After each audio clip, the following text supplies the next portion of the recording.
Welcome to the Saturday College Football Kickoff Show right here on Pub Sports Radio, Saturday, October 23rd. Ian Cameron, Conor Mac, Big Ragoo, DJ Big Boss with you, and we are ready to break down this Saturday college football card. So let's get right to it. We've got actually a smaller slate than usual today because there's lots of bye weeks. There were a lot of games during the week.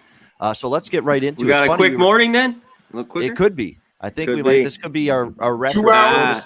shortest Now. Over and under 2 hours and 15 minutes. It'll be less than that. Under. Definitely take the under. We'll prove it.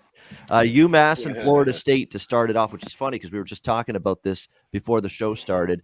Florida State, 35.5-point home favorites, 59 the total in this game. And look, that's a lot of points to be laying with a Florida State team that's obviously been a up and down mess this year that only has 2 wins on the season and is playing a weird, oddly scheduled non-conference game right in the middle of ACC play.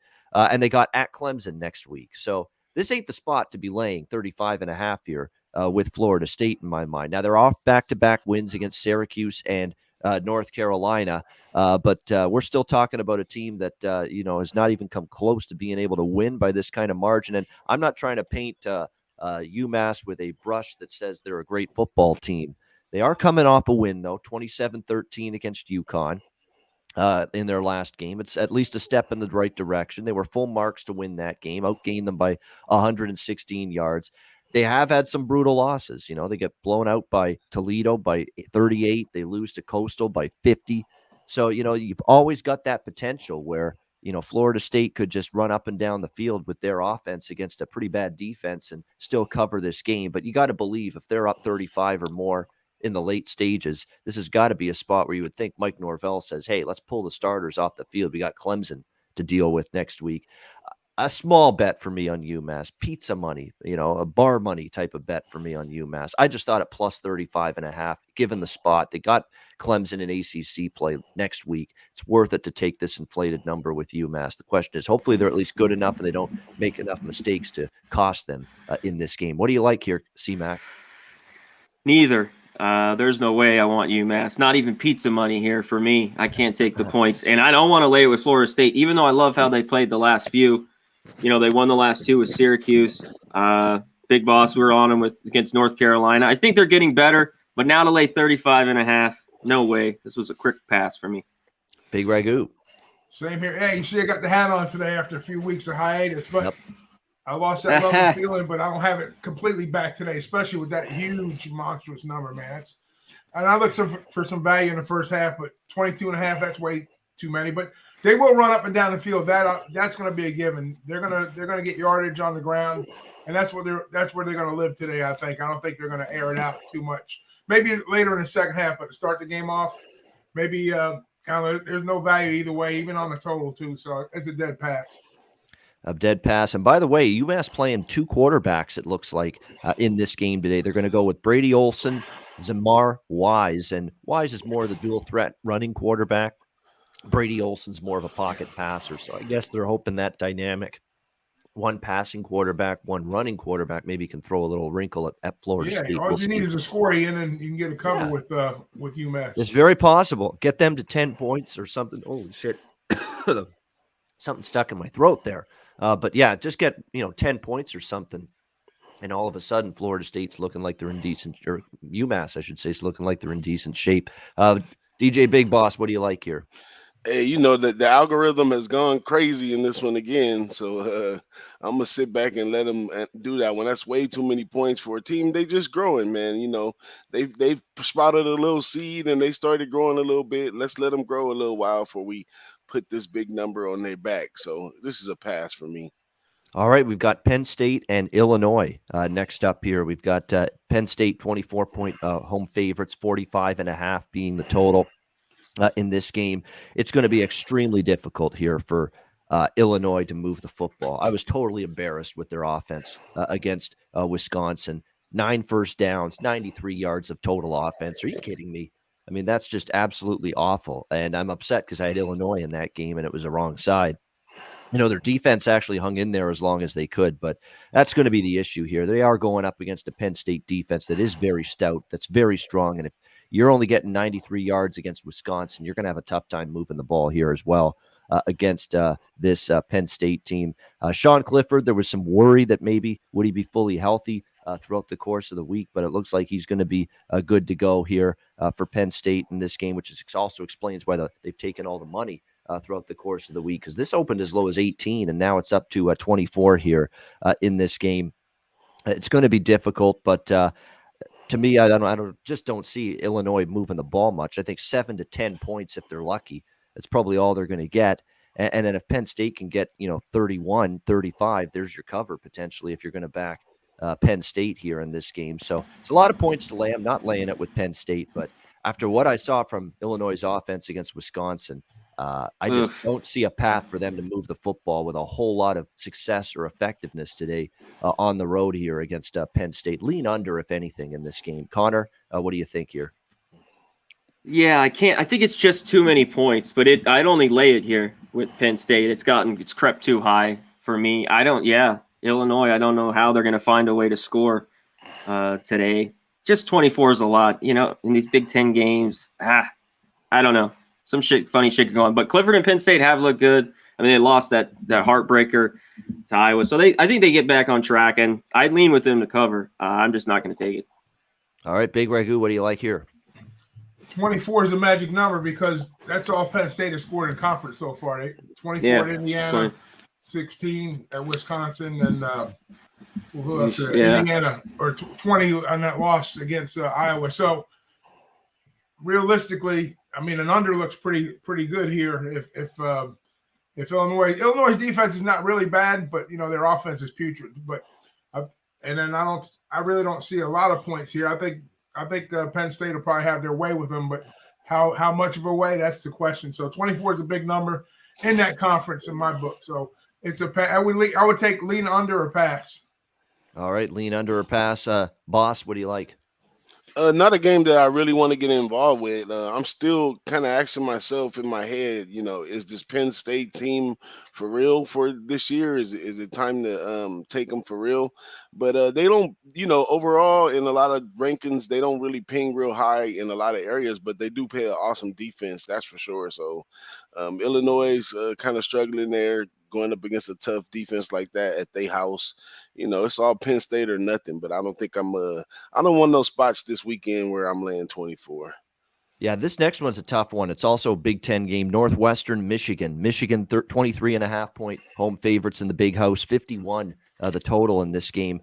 I really looked into this game a lot because I thought, wow, it's a lot of points to be laying with Michigan, but we know Northwestern has clearly had problems this year. It's been a rough season overall for Pat Fitzgerald's team, just very, very disappointing.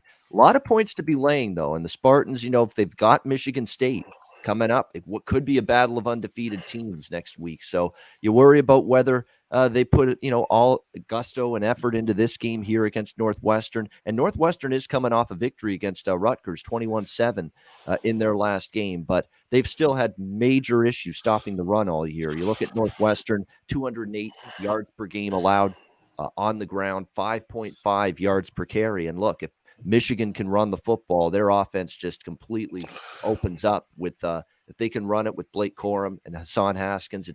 That's what matters for Michigan. And Northwestern's run defense has been very, very shaky. That's the only thing that's keeping me off taking the points. I want to. This is usually the kind of spot we love Northwestern in, and Pat Fitzgerald teams, big underdogs, just do enough, shorten the game enough, play good enough defense. They run the football heavily, just do enough to hang around in a game like this, catching this many points. But man, their run defense has just been so bad, and I can't get out of my mind the fact that we saw them give up 56 on the road to Nebraska, and that in 2 games on the road this year, they lose to Duke as favorites, and Duke's not all that great, 30-23, and then they get absolutely obliterated by Nebraska, 56-7. So those are the 2 things that are keeping me off Northwestern: the run defense, which hasn't been good, and obviously on the road, things have been very, very tough for them here in this game. I will say one good thing about Northwestern: things are progressing for their offense with Ryan Helinski, the South Carolina transfer at quarterback. He's at least been a little bit better than Hunter Johnson. It's not saying much because he was terrible, but at least with Helinski, there's a little bit of a threat of a downfield passing attack, which just wasn't there before. Lean Northwestern, but again, their run defense has been awful, And if Michigan can run it right down their throat, it's going to be difficult for them in this game. Connor, what do you think here, Northwestern Michigan? Yeah, that run defense does scare me, but I'm taking Pat Fitzgerald on the points here, the 24. I think they can stay in it. I always like his teams in October. I think they're getting a little bit better. I think this is too many points. I know this is a down year a little bit for Northwestern, but they play Michigan tough. 4 of the last 5 years were just touchdown games. So I'm hoping there's a little magic here today, and I took the 24 with Northwestern. Yeah, it's definitely one of those situations. This does feel like one of those Michigan spots under Jim Harbaugh where it's just you get the win, you move on. You don't worry about really romping. And again, huge in-state rivalry. This could be the biggest Michigan State game in a very next long week. time. Yeah, if they end up there you go.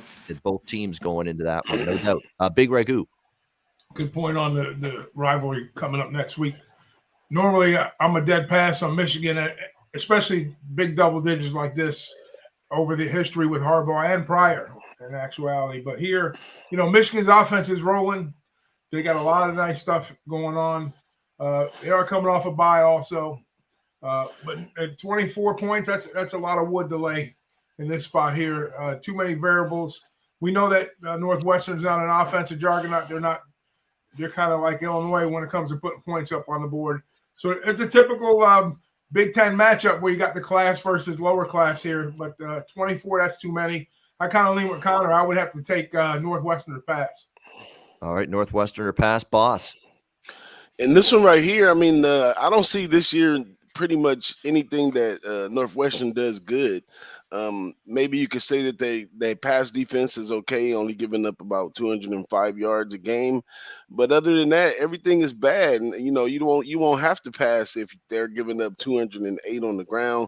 But this Michigan team it's tough to lay that number because they're a strict running team this year. They don't really pass the ball like that, but they're very effective at what they're doing right here. And I think these kids over here at Michigan are bought in. So if I had to play on this game, I'd probably go Michigan the first half, trying to get the number as low as possible. But they should have no problem going through Northwestern today. They should want to go through them. It's about to be that time where teams like Michigan gonna have to be impressive to move on. So they may, let it hang out today and score a lot of points. But first half, Michigan for me are nothing. All right, I'll lean to the Wolverines here in the first half for DJ Big Boss. All right, Northern Illinois, Central Michigan, little Maction here. Central Michigan, 5.5-point home favorites, 56 being the total here in this game. Northern Illinois has been quite the surprise this year, 5-2 record so far to this point. They're coming off a win against Bowling Green, 34-26. Depending on when you bet Northern Illinois, you either won, you pushed, or you lost because they were bouncing around between 8.5, 9, 9.5. They won by 8 in that game, 34-26. They had 3 straight wins and covers before that, including 2 in the MAC, Toledo and Eastern Michigan. I lean to them getting the points here. Central Michigan, not exactly a win by margin type of team. Their last 2 games, they beat Ohio 30-27, a really bad Ohio team. They barely escaped with the victory. And then last week against Toledo, underdogs at home against Toledo, but they get the win 26-23 in overtime. Central Michigan's had quarterback injuries the last few weeks. They've had gone back and forth. Jacob Sermon's been injured for them, so they've had to go to Daniel Richardson at quarterback, who's been fairly solid throwing the football. Had a decent game last week, 20 of 34 for 2 touchdowns. Rocky Lombardi, I'll give him some credit. He was terrible at Michigan State last year, but it's been a little bit better here with Northern Illinois, and they've been able to find some success running the football as well. Like I say, this team has won 4 straight. They've covered 3 of the 4. You look at them in the underdog role this year, other than the big blowout loss to Michigan. They covered it against Wyoming. They won outright as dogs against Georgia Tech. And, of course, they won outright as dogs against Toledo a couple of weeks ago. So I'm leaning to the Huskies here, getting the points. Conor Mac, what do you think? NIU, CMU? Yeah, I lean the points with NIU as well. I think they played well all year. This would be a big step if they can get an outright win. Central Michigan had a good win against Toledo, 26-23. I also lean under here. It's right around 57. I think this game can stay under. Northern Illinois, if they're going to be in this game, maybe have a chance to win it. I think they need to play it in the low 20s. And I think it could stay there. So, yeah, I lean the points and lean under here. All right, Big Ragoo. Yeah, I'm with Connor. I lean towards the under here. Both these teams, I mean, they're not offensively impressive, but at first I had more of a play on Central Michigan, but when I started looking at numbers, to me, it looks more like an underplay, a slide under, just a lean, but not getting to the window with it. All right, boss. This happened to be a play that came up for me. I was looking at Central Michigan. Although they have a decent record right now, they're 4-3. They ping bad in a lot of areas, especially on defense.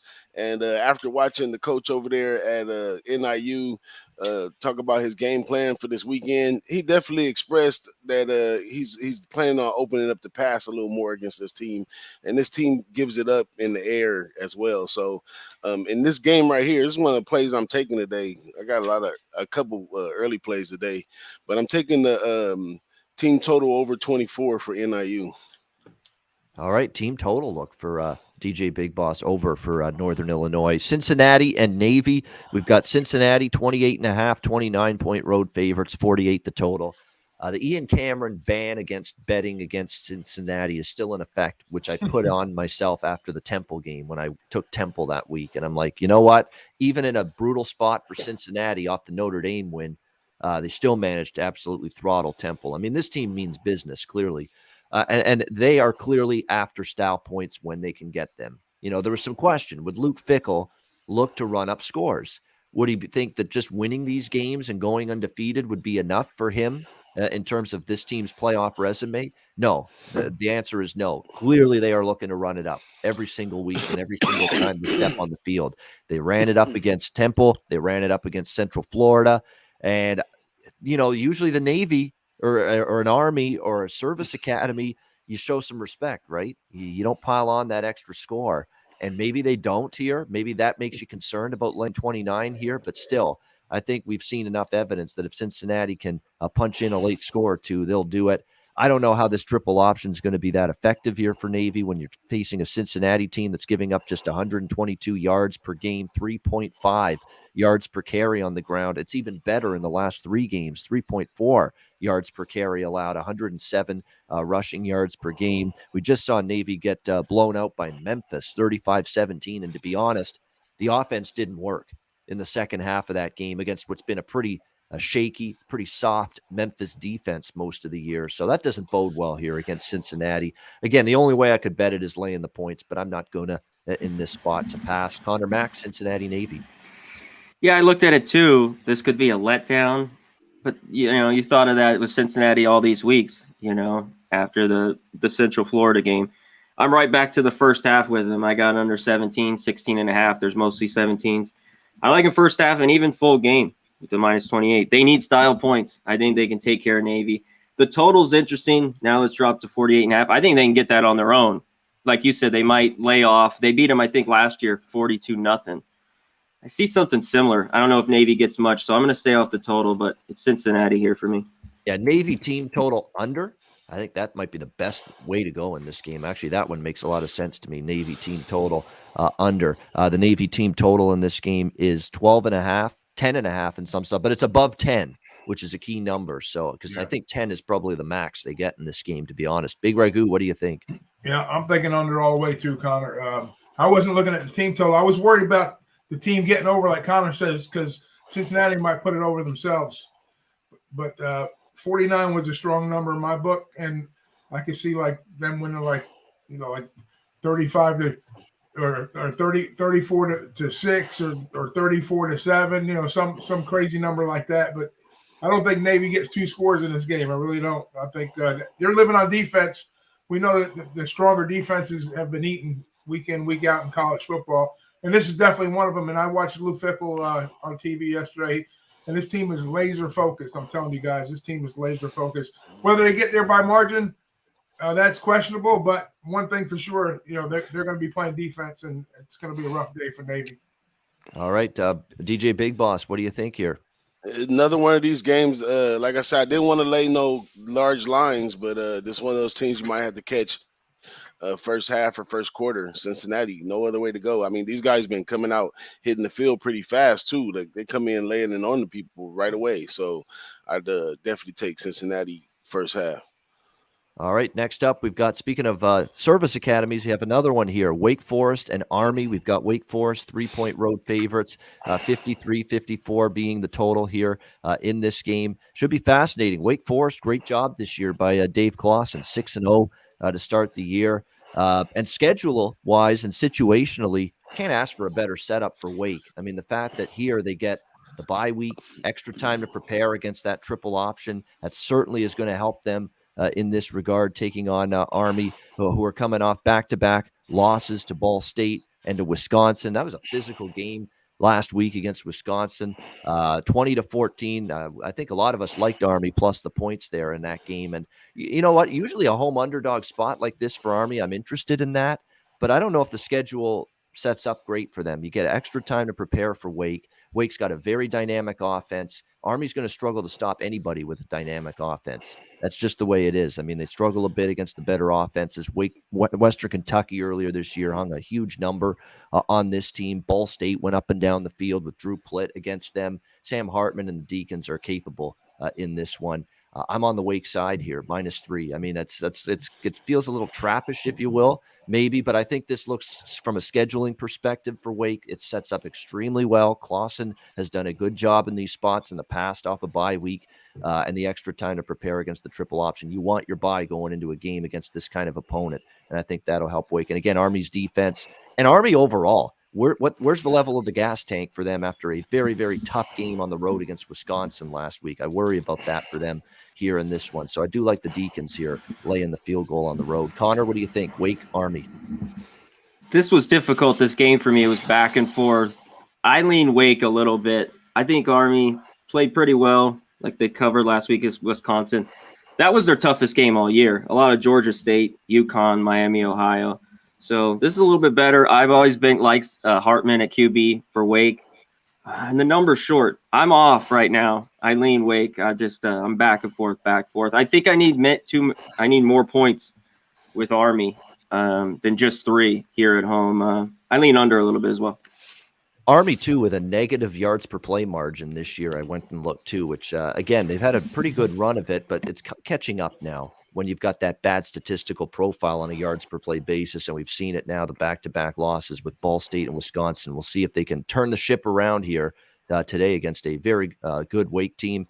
Big Ragoo, what do you like here? They're not going to turn the ship around. They're going to turn the tank around today. All right, yeah, that's right, the tank, these are two teams that I usually bet pretty often, is Army and Wake. I'm always seem to be on their side of the ball more than not. But, you know, I know Army's had probably not the best 2 games. I mean, a tough game. Anybody's going to play tough against Wisconsin, up in class a little bit there. But I think Wake is a pretty fair matchup for them. I know they like to run the hurry up, and I like what Hartman and Clausen do together down in North Carolina. But, you know, Army's tough at home, man. They've won like 11 or 10 in a row, and their ATS numbers are real strong there. And, I mean, it's a tough spot for Wake, I think, even though Wake's had the week off. I don't care. You know, you have the extra week to prepare, but Army's a different team at home, and I'm going to take Army plus the points and money line here. Yeah, we'll see if Jeff Monken can get him back again, because, again, after the Wisconsin game. But you're right about the home win streak. They've 13, actually, believe it or not, 13 games in a row that they've won at home. But and like you said, I know they had a good track record on their home field, Army. But with Wake's situation and only laying three, and you get Wake off a bye week with the extra time to prepare for the triple option. I actually lean to the over as well in this game. Just 52. Wake's going to go fast. Army's not, obviously. But if Army can punch in at least a couple of scores, I think Wake's good to score 28-31. Can you get 24 out of Army, and there's your over? I think so. So I'd lean over this 52-53 as well. I think the over as well. DJ Big Boss, what do you like here? By rule, I took this one with Wyoming and Air Force facing the option team off of a bye. So in order to make plays like that actually work out for you, you got to continue to hit them. So I'd have to go Wake Forest again right here up against the option team off a bye. I mean, the theory of that one just makes much sense, being a person that played a little ball before, because getting ready for that option, if everybody can just do their responsibilities, you can shut it down pretty much. And I don't know how good Army's going to be able to throw or, deter from their game plan in any kind of way. So got to go systematic play right here, take Wake Forest, even though I always look to Big Ragoo for these military plays, but I guess I got to be on the other side by rule. That's all right, brother. That's what makes the world go round. That's right. If everybody was on the same side, there'd be no betting markets.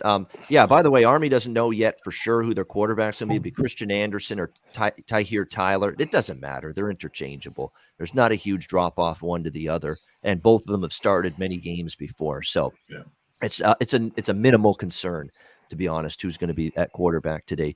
Eastern Michigan, Bowling Green. We've got Eastern Michigan 3.5-point road favorites, 49.5 the total.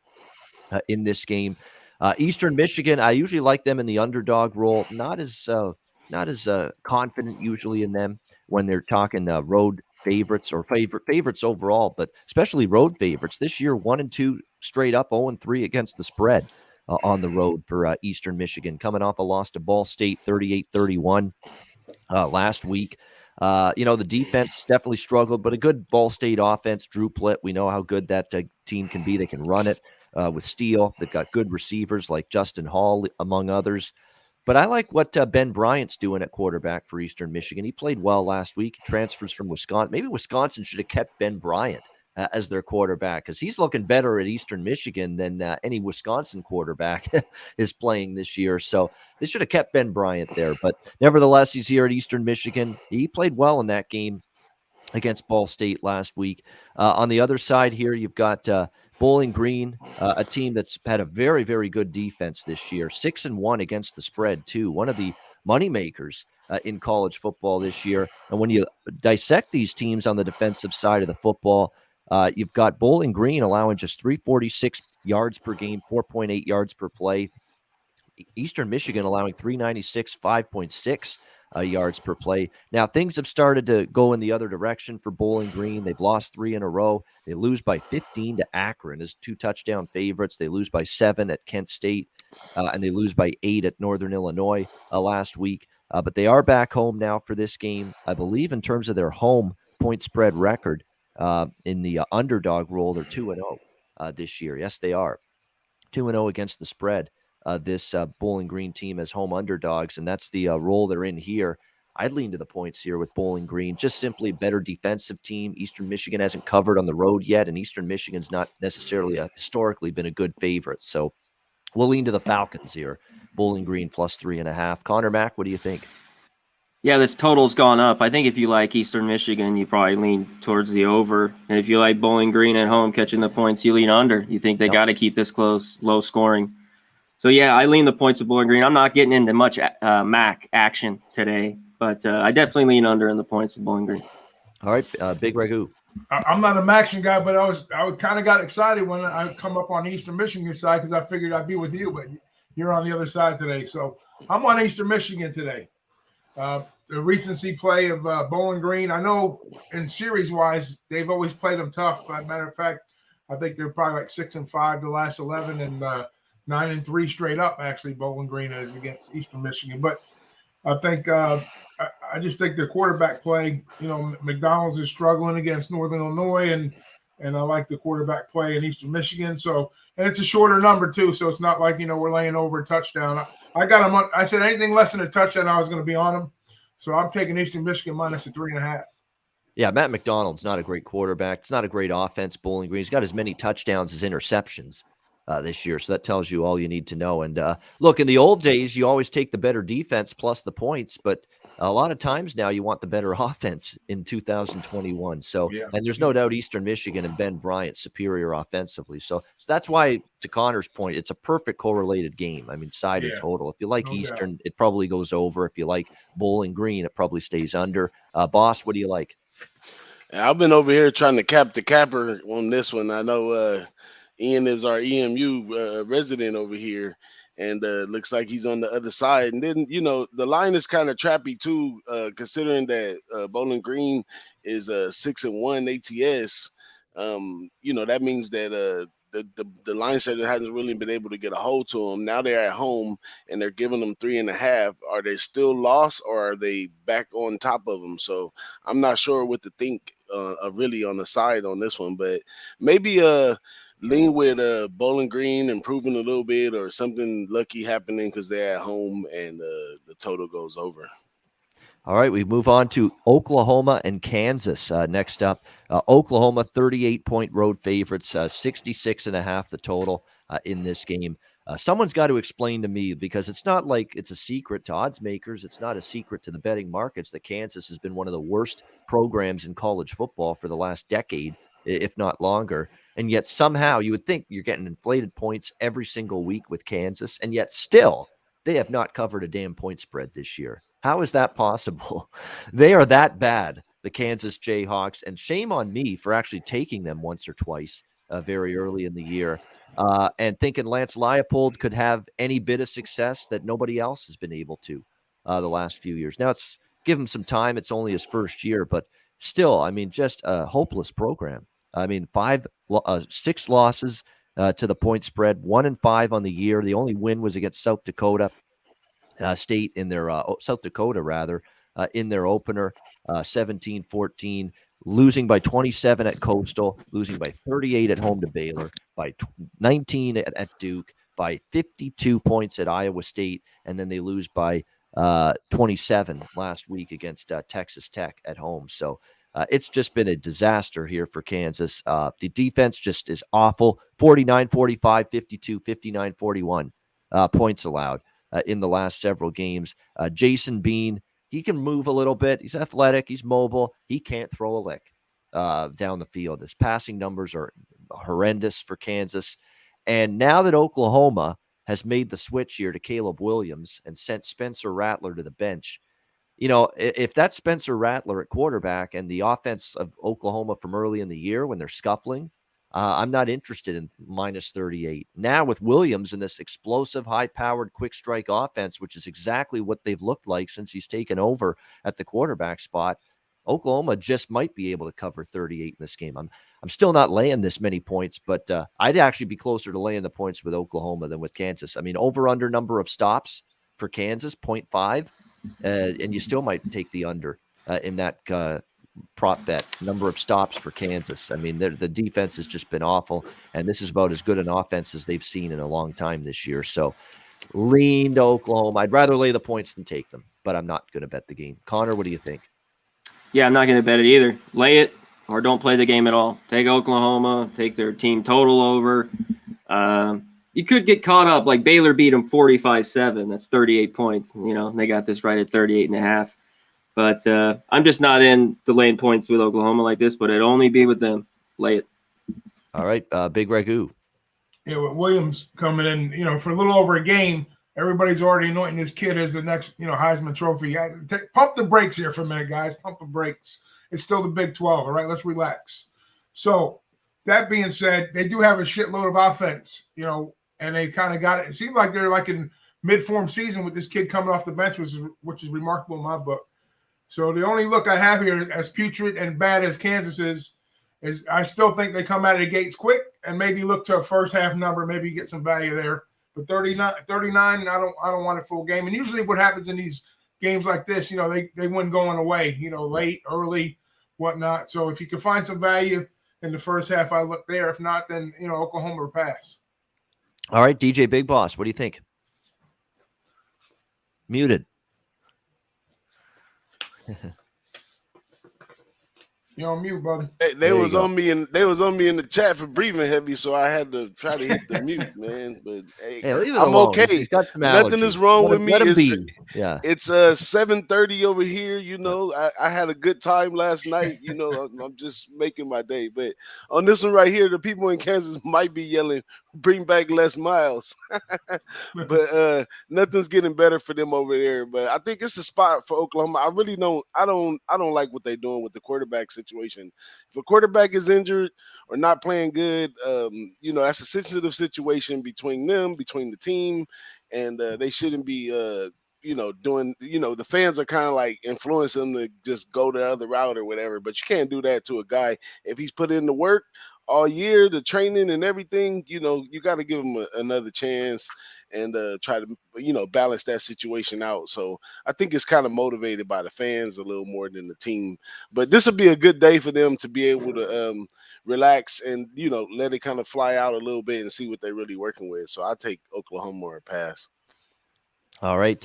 Next up, we've got, as we continue along here, still the noon Eastern games. Kansas State, Texas Tech, pretty much a pick 'em here. 60-60.5 being the total in this game. I lean a little to Tech here, believe it or not, in this game.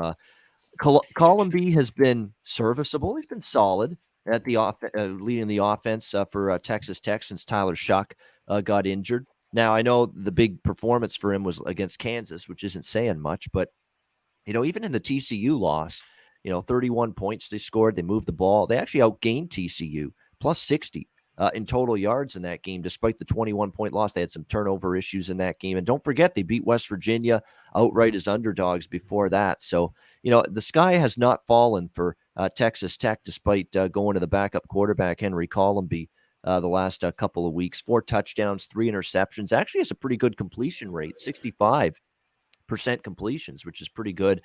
On the other side, you got K-State, and it's kind of getting away from them. Chris Kleiman's team has really hit the skids the last 3 weeks. They lose to Oklahoma State by 11 on the road. They lose to Oklahoma, although they battled pretty tough, the Sooners in that one. And against Iowa State, they lose 33-20. What's worth noting is the defense has kind of come apart here for Kansas State in recent games, as they've definitely struggled to get stops on that side of the football. Texas Tech defensively, their run defense has actually struggled the last 3 games. 211 allowed, 5.9 yards per carry, and overall for the year, 161 rushing yards per game allowed, 4.5 yards per carry. K-State prefers to run the football as their number one way of moving the ball on offense. So Kansas State might have success running it. And I think Texas Tech, against a Kansas State defense declining significantly the last few weeks, they can put up some points too. I'd go over the 60. And from a side perspective, you got Kansas State kind of trending down, and Texas Tech's managed to stay afloat here, even with the backup quarterback. So I think Tech can win the game at home here. Pick 'em. I like Texas Tech. I like the over as well. Conor Mac, what do you think here? Kansas State, Texas Tech. This is a pass for me. Texas Tech has laid too many eggs. That defense is not very good. And I had their season win total over 4.5. They got 5, and I don't really want to play them. This would be big to win this because they play Oklahoma, Iowa State, Baylor. Those all could be L's. That defense is just not very good. So it's just a pass for me here. All right, Big Ragoo. Yeah, this would be definitely a spot play for Tech if you're on them, but I'm not on them either, Connor. After not because after that game that I had best bet with them, where they got blown out with TCU. Even though Ian says the numbers look good on paper, it didn't equate to the scoreboard. But I don't know, you would think that they would be at least a field goal favorite in this spot, with the trend of Kansas State but the defense is leaky, like Connor says, and I think whoever has the ball last will probably win this game. Yeah, definitely. And by the way, Kansas State, it's hard to believe this. They've only played one true road game this year. That's it. And that was at Oklahoma State. They lost by 11, and they were outgained by 221 yards. So that's definitely concerning. I noticed that too. It's like they've just played the one road game, and it was an ugly game for them. So that's why I worry about whether they can go to Lubbock here and get the victory. What do you think here, boss? So I looked at this game from a couple perspectives. First off, I was looking at the total. I really like the over in this one. Both teams combined almost 500, almost 600 yards passing, so they're not afraid to throw the ball on either side. So I lean, and it's, Big 12 play, Texas Tech at home, I think that they score a lot of points. That's what they do. They really don't play much defense. But this Kansas State team is kind of on a down year right here. And they haven't really been playing up to expectations in a lot of areas. They don't really do much well on the field, kind of like a really balanced team. But the interesting concept for me was that both coaches are third-year coaches. And basically they respect each other. But I guess I could say that the K-State coach looks like he's looking at the Texas Tech coach as he's doing a better job right now. So, and I like Texas Tech at home. You know, a few years back, they built a new stadium and facilities and stuff. And, you know, if you want to go, you know, all those different weird theories, you know, that stuff got to be paid for. So they got to win home games so they can get that money up. So I like them. I think they should have been like -3 or 3.5, but to get them even money right here, I'm loving Texas Tech. So I took the Texas Tech over, taking that over. I talked myself off the over a little bit because got to listen to some things that was saying the wins could be a factor in that game. As a matter of fact, I believe it was one of the coaches or something said the win could be a factor in that game. So I'm kind of off of the total and definitely taking Texas Tech money line. All right, liking Texas Tech here in this one, DJ Big Boss. Yes, we did talk Cincinnati. I think we all lean Cincinnati or Navy team total under or the under. One of those three ways in some form in that game. Maybe Cincy first half. I know Connor likes Cincy first half in that game against Navy. All right, we move on here. By the way, over 200 live viewers. We appreciate it on a Saturday morning. All of you joining us, hit the like button. Make sure you do that if you haven't already. All right, smash that like button. Absolutely. Syracuse, Virginia Tech. We've got Virginia Tech 3.5-point home favorites, 45.5 the total in this one. After what I've seen from Virginia Tech, I'm not in a rush to lay it with them. And I've been backing Syracuse a lot lately, getting points. They've been right in every single game. The one concern is when you're so close, like Syracuse has been 3 consecutive weeks in a row, to Florida, beating Florida State, you fall short. To Wake Forest, so close to beating them, you fall short. You lose in overtime. So close against Clemson, and man, that was there for the taking last week against Clemson, and you fall short. Does that wane the team's confidence a little bit? You know, I do worry about that somewhat, but you are talking about a team that has been right in every game. Each of their last 3 losses by just 3 points to Florida State, Wake, and Clemson. They've covered 5 in a row. They've been good catching points. And then you look at Virginia Tech, and it's 4 straight non-covers for them. They lose outright against West Virginia. They blow the game late against Notre Dame. That was a terrible loss, and I think they had a hangover from that loss against Pitt because they were pathetic, especially on offense. And that's what you get sometimes from Burmeister. He's not a polished quarterback by any stretch of the imagination. He was terrible throwing the ball, 11 of 32. And Kenny Pickett and the Pitt offense just picked them apart, no pun intended. 28-7 victory for the Panthers last week. You got a Virginia Tech team that's kind of trending downward, and the hot seat is there now for Justin Fuente. To be honest, it's there for both of these coaches because even though they've been competitive, Syracuse, it's a results-oriented business, and they're still not winning these games, these close games, Syracuse. But with the number now bouncing up again to 3.5, I could only play Syracuse getting the points. I'm just a little bit concerned about this team losing so many close games. And sometimes when you just have 3 gut-wrenching losses in a row, sometimes you let go of the rope and you just hit a wall. That could happen today. So that's why it worries me. I'm not as big on Syracuse today as I was the last 3 weeks I was on them. I really liked them against Clemson, getting the 14, but they're only getting 3.5 here, but I still don't want to lay it with Virginia Tech trending downward. So small bet Syracuse for me. Conor Mac, what do you think? Yeah, Syracuse is on the road. I like him at home in that dome. And I think because Virginia Tech said such a bad, they lost to Notre Dame in that close one, then they lose 28-7, kind of get their ass whipped by Pitt. I think this number would have been kind of a touchdown or more. So I think there's a little value if you like Virginia Tech. It was 3, now it's moved to the hook. I'm going to stay off. I've liked Syracuse, the last few like you have, but I don't know about here. I'd only lean Virginia Tech, but it's just a lean. I'm not on it here. All right, Big Ragoo. Hey, both these teams are going to play pretty decent defense against the run. Okay, and then Virginia Tech, they're not a downfield type of team, anyways. So that bodes well for the Syracuse defense. But like you said, Ian, those 3 losses and Virginia Tech coming back home and Syracuse on the road, I think this is a get right spot for Virginia Tech. I'm gonna let the cat out of the bag. I laid it at 3. It's up to 3.5. I made this my early best bet play was Virginia Tech -3, but now it's ticked up to 3.5. So you might be able to buy it back down for like 10 cents maybe. But I don't know. It's worth the shot for me anyways. I like them here. I think that they're both teams, but like you said, both coaches on hot seat. But that doesn't matter in this spot here. But I think it's the right spot for Virginia Tech to come away with with a nice win. I mean, they only gave up 28 points to a hot Pitt team that can score points. So, like I said, that bodes well for both defenses here. So I expect a lower scoring game, maybe even look to the under possibly as a lean. Yeah, definitely. It's interesting to see. Again, two very good defenses. Yeah, the under definitely would be the way I would go from a totals perspective here. 45.5, 46. I would lean under as well. Boss, what do you like here?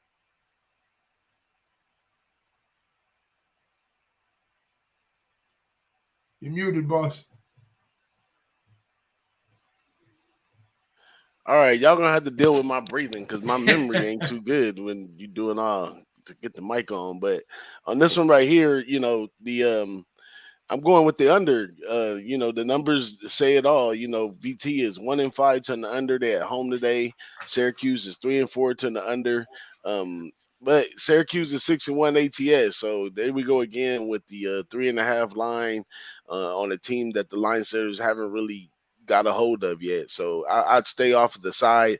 I think defense runs true right here. Looks like 61 degrees. Good day to play football. Take it slow, have some fun. Take the under. Next up, Kent State, Ohio, Maction. Kent State, 5-point road favorite, 67 the total in this game. Ohio's dreadful. They've only won one game, but they have covered 3 in a row. And it's because, the power rating dropped on them. They're getting an inflated number because of how bad they were early in the year. And, last 3 games, they beat Akron, won and covered.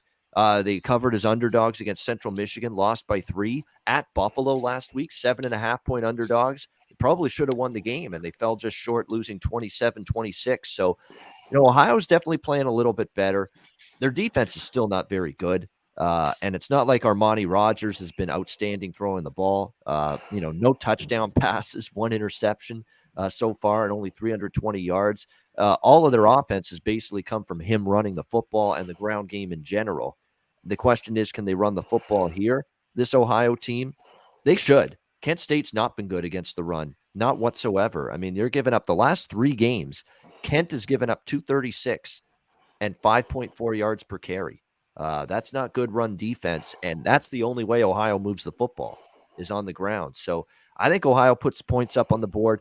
Ohio's defense is not good, as I mentioned. They've given up, 49, 35, 30, 27. The only time they gave up less than that was a bad Akron team. And Dustin Crum in this Kent State offense, I mean, they gave up 64 on defense to Western Michigan last week, but the offense certainly isn't a problem. Last 2 games, they put up 79 points, 48 in a win against Buffalo, and then 31 last week against Western Michigan. I mean, I like this offense. They can strike quickly. They go extremely fast. I fully understand, and I am on board with this total going up the way it has. It opened 62.5. It's up to 67 now in most spots. Wow. Getting up there, but I totally agree with the move. I think it's a shootout. Ohio's good on the ground. That's their way to move the ball, and Kent State hasn't been able to stop the run, and I don't think Ohio's stopping Kent State. So I like this game over the total. Connor, what do you think? Kent State, Ohio. Yeah, I want nothing to do with this game. Kent State seemed pretty good defensively, at least the first few weeks. They've just got shredded like you talked about. And there's no way I want to lay points with them, even against Ohio. Man, they gave up 64. That was bad against Western Michigan. This isn't a pass. Nothing to do with it. Big Ragoo. I think it correlates Kent State under, Ohio over. But same time, Kent State, even though they get some wins, they're not very good at covering the number. So it's a dead pass for me. I'm off both ways. All right, boss. This one is a dead pass too as well. I mean, both teams are upside down. Kent State scoring 28 points on offense, giving up 34 on defense, and Ohio scoring 20 points on offense, but giving up 30 points on defense. This time of year, I don't want to put my money in those places. I'm off. All right, we go to the Sun Belt. Texas State, Georgia State. Georgia State, 10.5-point home favorites, 58 the total in this game. I lean to the over here, 58. Texas State plays fast. Their offense isn't always efficient. I've seen a lot of Texas State games this year where they're moving the ball and then they get into the red zone and they miss a field goal or they turn it over. That's happened a lot, at times this year to Texas State. But they can move the ball, and they've shown the ability to do that. Last 2 games, they beat South Alabama, a pretty good defense, 33-31. They lose to Troy 31-28 last week. I mean, it's a capable enough offense. Brady McBride's been solid. Again, he makes a lot of mistakes. He's already got 9 interceptions. but he also has 12 touchdown passes. So it tells you they can move the ball. They're pretty well balanced as well. They can run the ball decently, but they definitely throw it well.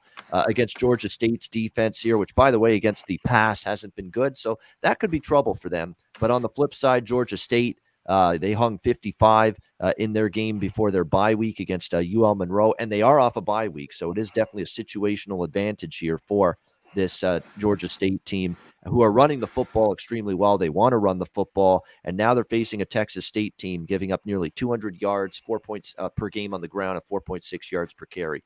Kind of like what we talked about the last game. Georgia State wants to run the football. That's their best path to moving the ball and having success on offense, and Texas State is having trouble stopping the run. So that's why I think we see points. Texas State can get some points here, and I think Georgia State will move the ball with success as well. So at 58, we'll go over with these two teams, Texas State, Georgia State. Conor Mac, what do you think? Yeah, on that total, I think it can get over, and that's kind of how Texas State is. They're going to give it up on the ground, but I like it. Like you said, McBride, he can throw it, and I think they can throw it here on Georgia State. I lean over, but I like the points, the 10.5. Like you talked about, they beat South Alabama. Barry lost to Troy. They played Baylor tough. I remember week 1, it was 29-20, Texas State. 10.5 is too many here, so I'm grabbing the points with Texas State. All right, liking the underdog here. And by the way, 5-1 to the over for Georgia State this year, and Texas State games 4 straight overs coming into this game today. Big Ragoo, what do you think here?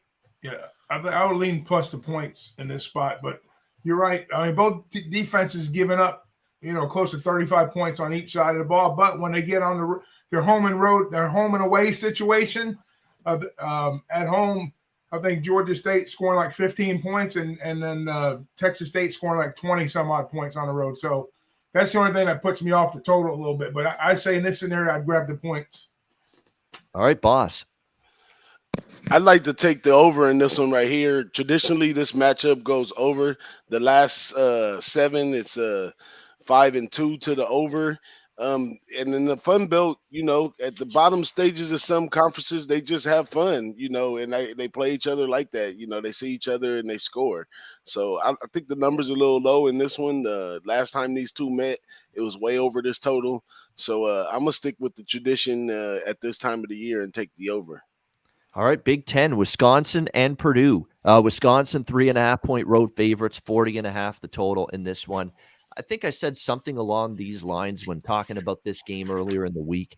If you're laying 3.5 with Wisconsin, your main reason right now is, it's Purdue off the big, huge victory against Iowa. It's Purdue in a letdown spot, a hangover spot, flat spot, whatever you want to call it, because I don't know what people see in Wisconsin's offense to want to lay points with them on the road against a good Purdue defense. I mean, it's still a Wisconsin offense that is struggling to move the ball. They're very fortunate that their defense is good, Wisconsin, but they're fortunate they played very, very erratic, mediocre Illinois offense last week that couldn't do anything against them, or 2 weeks ago, 24-0. And then last week, life and death against Army. They really didn't come close to covering as 2 touchdown favorites last week against Army. And kind of like what I said earlier in the show about Army, I'm worried, how did they respond after a physical game? And it was a hard-hitting physical game. The same thing with Wisconsin. How do they respond for that? So I understand there's people looking to lining up to fade Purdue because it's a letdown after the big win against Iowa. Jeff Brom's got a serious defense this year. I mean, I've been impressed. They've had to bail out their offense, which has actually not been great, but I was actually impressed with the offense for the first time this year. That was an elite Iowa defense that's played great football all year, and Aiden O'Connell goes in there and throws for almost 400 passing yards without an interception. That's progress for Purdue's offense. And on the flip side, their defense, like I said, against the run, which is key against Wisconsin, Purdue's defense is allowing just 3.6 yards per carry, 117 yards per game on the ground. They pretty much put the clamps down on Tyler Goodson last week, 68 rushing yards on 12 attempts for Iowa. If they stop the run, how does Wisconsin cover as road favorites here or find their way to a win by enough of a margin here? I understand the spot isn't great for Purdue after the big win last week, but I'm still on them. Spot be damned. This is the home underdog for me. Purdue plus 3.5. Conor Mac, what do you think? Yeah, it's just traditionally, Purdue. It's like a big win like that. They go back to being Purdue and lose by 10 or 14 today. I'm going to be off the side. I like that it's gone to 3.5. Yeah, it seems everyone's on Wisconsin. They seem they're going to win by more than 3 here. But I do like the under. These two teams barely get over 10 points, 13 points. I'm still going to ride these under. So give me the under 40.5. All right, Big Ragoo. Way to go, Connor. Way to hit the nose. Hit the nail right on the head, brother, with the under. Now, Wisconsin, they're going to come up with their share of turnovers. I guarantee you that. And then I think we had like 4 turnovers against Iowa last week. We took away. Purdue did at home. It's got to be Purdue or pass on the side and definitely on the under. Like I said, I have like an auto play. When I get 40, 41, I'm on the under. I don't care. I play it. So I'm taking the under here with Connor. All right, boss. Hey, I'm gonna jump on the other side of that. I think a team like Purdue in this matchup can get up early on Wisconsin and force them to throw the ball a little more. And Wisconsin may have a little bit of success throwing the ball against Purdue. They don't play much defense to the pass like that, but Purdue being at home, I think they control the tempo. We're looking at about 140 plays or more in this game, and I think that number is just too low. And they've been wrong about Wisconsin. I don't know who is capping Wisconsin. They put them high in a lot of spots that they don't deserve. But I'm not gonna play this game though. I'm gonna sit back and watch two teams that lost to Notre Dame. All right, we got Western Michigan and Toledo. Western Michigan 1.5 2-point road favorites, 54.5 the total in this game. This one's baffled me all week because the line has stayed put where it is, and I think Western Michigan's the better team. They trounced Kent State last week. Their only loss was against Ball State, who are playing better of late since they got into MAC conference play. And then, of course, before that, they beat Pitt. No, nobody's beat Pitt this year. Pitt's been great. Western Michigan beat them 44-41. They trounced San Jose State. They beat Buffalo on the road by 7. This has been a very good Western Michigan team. Ellaby, the quarterback's been terrific. They've been able to run the football with a great deal of success as well, led by Sean Tyler and Ladarius Jefferson. Like I said, Caleb Ellaby's been good in the quarterback spot for them. Very good offense and improved defense. Toledo's just been a disappointment. I mean, Toledo now back-to-back MAC losses to Northern Illinois as favorites, as double-digit favorites, and then they lose outright again as favorites last week at Central Michigan, 26-23. It feels like I'm missing something here because this looks like a cheap price on Western in this game on the road. Now, they are talking about a quarterback switch here, Toledo. Carter Bradley has been kind of inept or struggling, I should say, at the quarterback spot, and they actually did go to DeQuan Finn at quarterback last week. He was all right in that game, 15 of 32, 208 yards, but still the completion percentage really wasn't all that spectacular for him. So they've got offensive issues, quarterback problems. I don't know. Maybe I'm walking into something here, but I could only back the Broncos here, Western Michigan, but basically asking what's been the better team to simply win the game. Conor Mac, what do you think here? Western Michigan, Toledo. Yeah, Western Michigan looked really good last week. I mean, they're getting blown out by Michigan early on. They went to Pitt, beat them, went to Buffalo and won. So 2 road games, winners there. And I don't know what to make of Toledo. I know they got drilled by Ball State 2 weeks ago, Western Michigan. So what team's going to show up? That's why I lean Western Michigan, but I don't want to get involved. I don't know what team's going to show up here, so it's a pass. All right, Big Ragoo. Yeah, on paper, definitely Western Michigan, with the quality opponents and the margin victories. And as their record indicates, when they win, they cover too.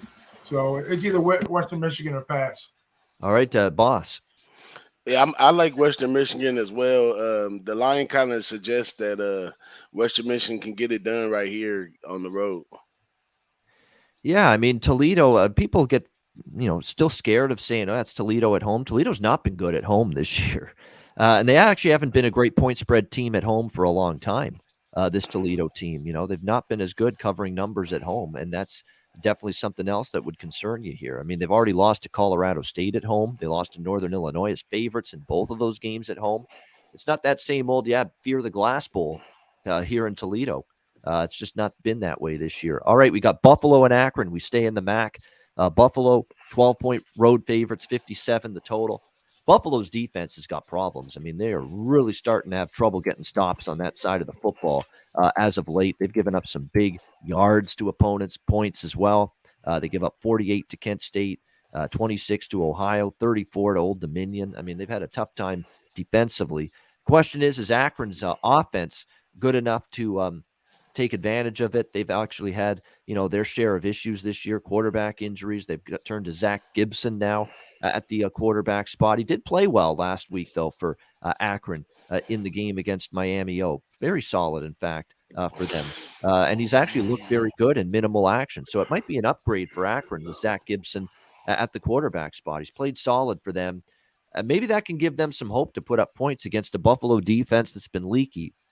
On the flip side, though, Buffalo should score against Akron. Akron's given up 34, 59, 45 to Temple, 60 to Auburn. I mean, they've had some really rough defensive games, Akron. No question about that. And their run defense is non-existent. And like I always say with Buffalo, Kyle Van Treese is not a great pocket passer.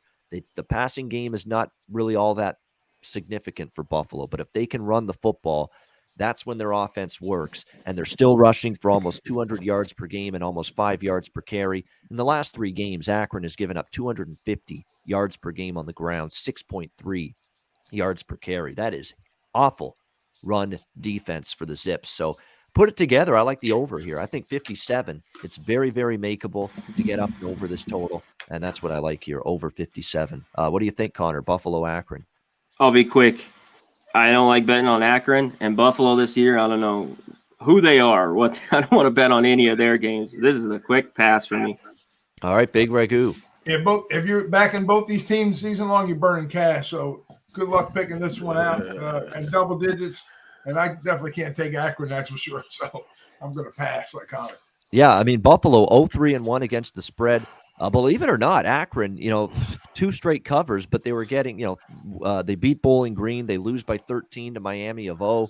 I'd lean to Akron, believe it or not, here. I'd feel more comfortable with the home dog than laying 12 with Buffalo on the road. Boss, what do you think? Hey, this is one of those ones. You got to weigh the options. Akron is way upside down, only scoring 21 on offense, giving up 38 on defense. But this Buffalo team has been going on the right path. Although they haven't been playing defense, they're scoring 30 on offense and giving up 27 on defense. So this could be a spot where you just go ahead and take Buffalo. All right, we go to Clemson and Pittsburgh. Wow, big one here in the ACC. 3.5-point home favorites. Pitt, 47 the total. There's going to be people out there, some people, because they see Clemson as an underdog for the first time in ACC play in 5 years. Got to back Clemson, right? Got to take Clemson here plus the points. I'm on Pitt. I just think Pitt's better. And I think Pitt offensively, people are saying the Clemson defense is great, and it's been very good. I mean, Clemson's defense is still quite good. And it could hold them in the game. But look, this could be the best offense. And this, to me, is actually the best passing game that Clemson's defense has played all year. Who else could you put in terms of opponents they've played that have the passing attack and the quarterback play from Kenny Pickett, that Clemson's defense has seen this year? Georgia, not really. I mean, Georgia's a great team, great defense, but offensively, they're all right, but they're not fantastic. And then they played South Carolina, Georgia Tech, Boston College with a backup quarterback, Syracuse. Their best offensive opponent, I think, this year was NC State, the game they lost, Devin Leary. I think Clemson's defense, they've been able to hold Clemson in games and help them win games for 60 minutes in a lot of these games. But in a lot of these games, they've played offenses that don't have the quarterback play, don't have the explosive big play ability that Pitt has shown this year. I think this is where it catches up to Clemson, that offense is just completely out of sync. And they're banged up now, too. Skill position talent missing on this Clemson offense. The O-line struggling. DJ Uiagalelei continues to have trouble because of all of these issues. And Pitt's defense is maybe not great, but I think against an inept offense and an inept offense going on the road here in what should be a good environment at Heinz Field, I think Pitt can do enough here defensively to frustrate Clemson just like everybody else has. So I'm on Pitt here. I think Pitt's favored for a reason, and I think they show it today. Conor Mac, what do you think? I like the under here. Clemson games, they've all gone under. And I think there's more of their defense will keep them in this game. If Tech held Pittsburgh at 28, I think Clemson can hold it down. I think the game's close. And I'm also going to have a bet on Pitt. First half, we talk about it with Cincinnati. I do this in the NFL. They're the number 1 team first half. So I'm going to take Pitt -1.5 first half. we go down with Bama, Ohio State. All these teams are top 10 first half. Pitt's number one, so I'm going to roll with them -1.5 first half as well. Yes, 0-6 against the spread for Clemson. Still looking for that first point spread cover of the season. Big Ragoo, what do you think? Yeah, every fiber in my being wants to take Clemson, just because of the reasons you said, Ian. But I'm not the sharpest tool in the shed, but I ain't the dumbest rock in the shed either. So at the same time, I'm pretty sharp. Don't kid yourself. But anyways, listen, Clemson has been teeter-tottering on all these friggin' games and just squeaking by here.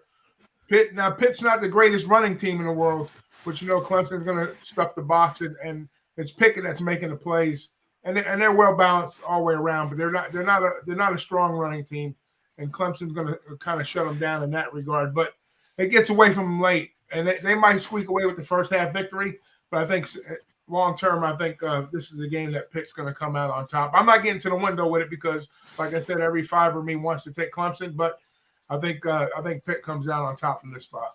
Real quick, Pitt always though seems to be the team like Iowa. They're some of these years they've started out 6-0, and then they fall flat on their face in a game like this. So, yeah. Well, see, this is the best. This is, by the way, Kenny Pickett made a great decision to come back for his final year because he was thinking NFL draft and he was projected like 5th, 6th round, like a late draft pick. He said, no, I'm going to come back. I think we'll have a good team at Pitt this year. I'll come back for one more year. Man, is it looking like a good decision because he's played great. The team's playing well. He's boosted his draft stock. He's probably going to be like 2nd round, I would think, now going into this year, I would think, in terms of where he's going to be taken. So, good stuff for Kenny Pickett. He's played well. He's actually more mobile and athletic than I thought. He's actually running with the football a lot more this year, too. So good for him. He's playing well. I got one more thing to say in this spot, too. Like the difference between the Clemson and let's say Oklahoma, with them, and they have a commitment, like DJ says, that his kid, the DJ kid, that would break his spirit if they took him out. So they're going through some growing pains with him. But I'm sure that the coaching staff would love to put somebody else in quarterback just to try to get a marginal type victory, but they're not going to do that here in this spot. So they're going to gut the season out with this kid and then focus on next year. Yeah, it was absolutely. Hey, Boss, what do you think? I want to give a big shout out to the line setters on this one. They're 0-6 to the ACS with Clemson, and they still make it look like a juicy bet to take Clemson in this spot plus 3.5. And they still got people coming in taking Clemson, and there's 0-6 ATS right here. So hats off. I ain't got no hat on, but hats off to the book for that. But you're not gonna fool us, not on this show. I'll jump on Pitt all the way right here. If Clemson comes out of the dark, so be it. But here you got a Pitt team who's having the time of their life on the field right now. They're starting to get taken serious. They had a little hiccup early in the season against Western Michigan. Game they could have won. It was close enough for them to win. But at this point, they didn't win that one, and maybe they feel some kind of way. And it's ACC play, man. ACC can be such powder puffs at times, and these teams see each other in every sport, and it's just powder puff all the way around. So, like I said, in ACC, the big name doesn't mean nothing. It's what they do on the field, and Pitt is doing it on the field. I like Pitt in this spot. All right, Maryland, Minnesota, Big Ten. Minnesota 4-point home favorites, 53 being the total in this game. Ever since the terrible defeat that Minnesota suffered against Bowling Green, they've actually turned it around since then pretty much. 2 straight wins and covers. They beat Purdue on the road 20-13. They beat Nebraska 30-23 as home underdogs. So playing better football. We got to give them credit. They've had running back injuries. They've had all kinds of issues. Tanner Morgan has had an inconsistent year, but he's played better lately. The defense continues to play well. I know Maryland's off a bye week, 2 brutal losses in a row, blowout losses to Iowa, Ohio State. So it's a pretty good maybe bounce back spot for Maryland, but I don't know if I could trust this offense going on the road against a good Minnesota defense. We've seen this team face, some good defenses and not do much with little Tua. Talia Tagovailoa struggling a little bit lately, and they're still banged up at receiver as well. Dante Demas, losing that guy to injury really was a big deal for this Maryland offense. So I know they're betting Maryland because they're off a bye. It's usually a good spot, but I ain't joining them here. I would lean the other way with the Minnesota squad. What do you think here, Connor? Yeah, I haven't bet this one, but even at 4, I think Minnesota's the way better team. They're more complete. They had the win against Purdue by a touchdown, and then last week against Nebraska. Man, and you look at Maryland, they got to go back on the road again. They have 51 to Iowa, that horrible game, and 66 to Ohio State. It's Minnesota here, pass. All right, Big Ragoo. Yeah, it's PJ Fleck and company or pass here. I think there's too many too many missing pieces on that Maryland offense, and I think Minnesota of late is playing a little bit better. So it would be Minnesota and pass here. All right, Boss. This is one right here where I looked into this one a little further. I lean Maryland plus the points. Maryland in this one, especially coming out the bye. The coach over there, PJ Fleck, he talked about Tua running all over the field over him last year. So sometimes you have those college players that can just continue to beat teams with their feet, especially at the quarterback position. Now, also, I didn't really care for the morale of PJ Fleck. You know, he was talking about coaching, and he's real loose with it. You know what I'm saying? He's saying embracing the past to see the future, and a whole bunch of BS is what I would call it. But I think Maryland, they're one of those striking teams, and coming off a bye right here, they can get in there and get the job done. But I like the first half over in this one. That's where I'm going to lay it. I'm going to lay half on the first half over, and then I'm going to do half on my lean to Maryland. I guess I'll make it a play. But taking 4.5, I can't, the field goal can't beat me, so I like that. So Maryland and the first half over. All right, Maryland and the first half over here for DJ Big Boss. And thanks to Jake Kaiser, $10 dono, Paco Healy as well. Thank you very much. We appreciate it, guys. Paco. Thanks for tuning in. We appreciate it. And thanks for the support. It means a lot to us. It's guys like you that make us do these shows every day. Miami, Ohio, Ball State, 4-point home favorites, 53 the total. Nothing on the side here. Ball State's playing very good since they got into conference play. Remember early in the year, they had some struggles, but they've put those behind them. Drew Plitt and this offense is playing like we saw last year from this offense. They're back to scoring. They're back to moving the ball, putting up points. They beat Army as underdogs. They crushed Western Michigan. They went on the road, beat Eastern Michigan last week, 83 points in the last two games. Miami 34-21. Win against Akron last week. A good performance from A.J. Mayer, who is the quarterback. And look, A.J. Mayer is not much of a downgrade from Brett Gabbert, who was injured, couldn't play last week. He's a more than capable quarterback, and I think you'll see him play well here because I think Gabbert, there's a good chance he's out again today for Miami O. I like both offenses. I think we get the game over the total. That's what I like here, over 53 with Miami O and Ball State. Conor Mac, what do you like here? I think the total's right there. I like to have Ball State's played lately, but I think this might be too many points. I think this could be a field goal game. I'd lean with Miami, Ohio here. Big Ragoo. Yeah, I'm with you, Ian. I think this is your classic Maxion game right here on both sides of the ball with the offenses, and I think we sneak over that total with the mid-50s here. I think it's a little bit of value in that total. All right, New Mexico, Wyoming.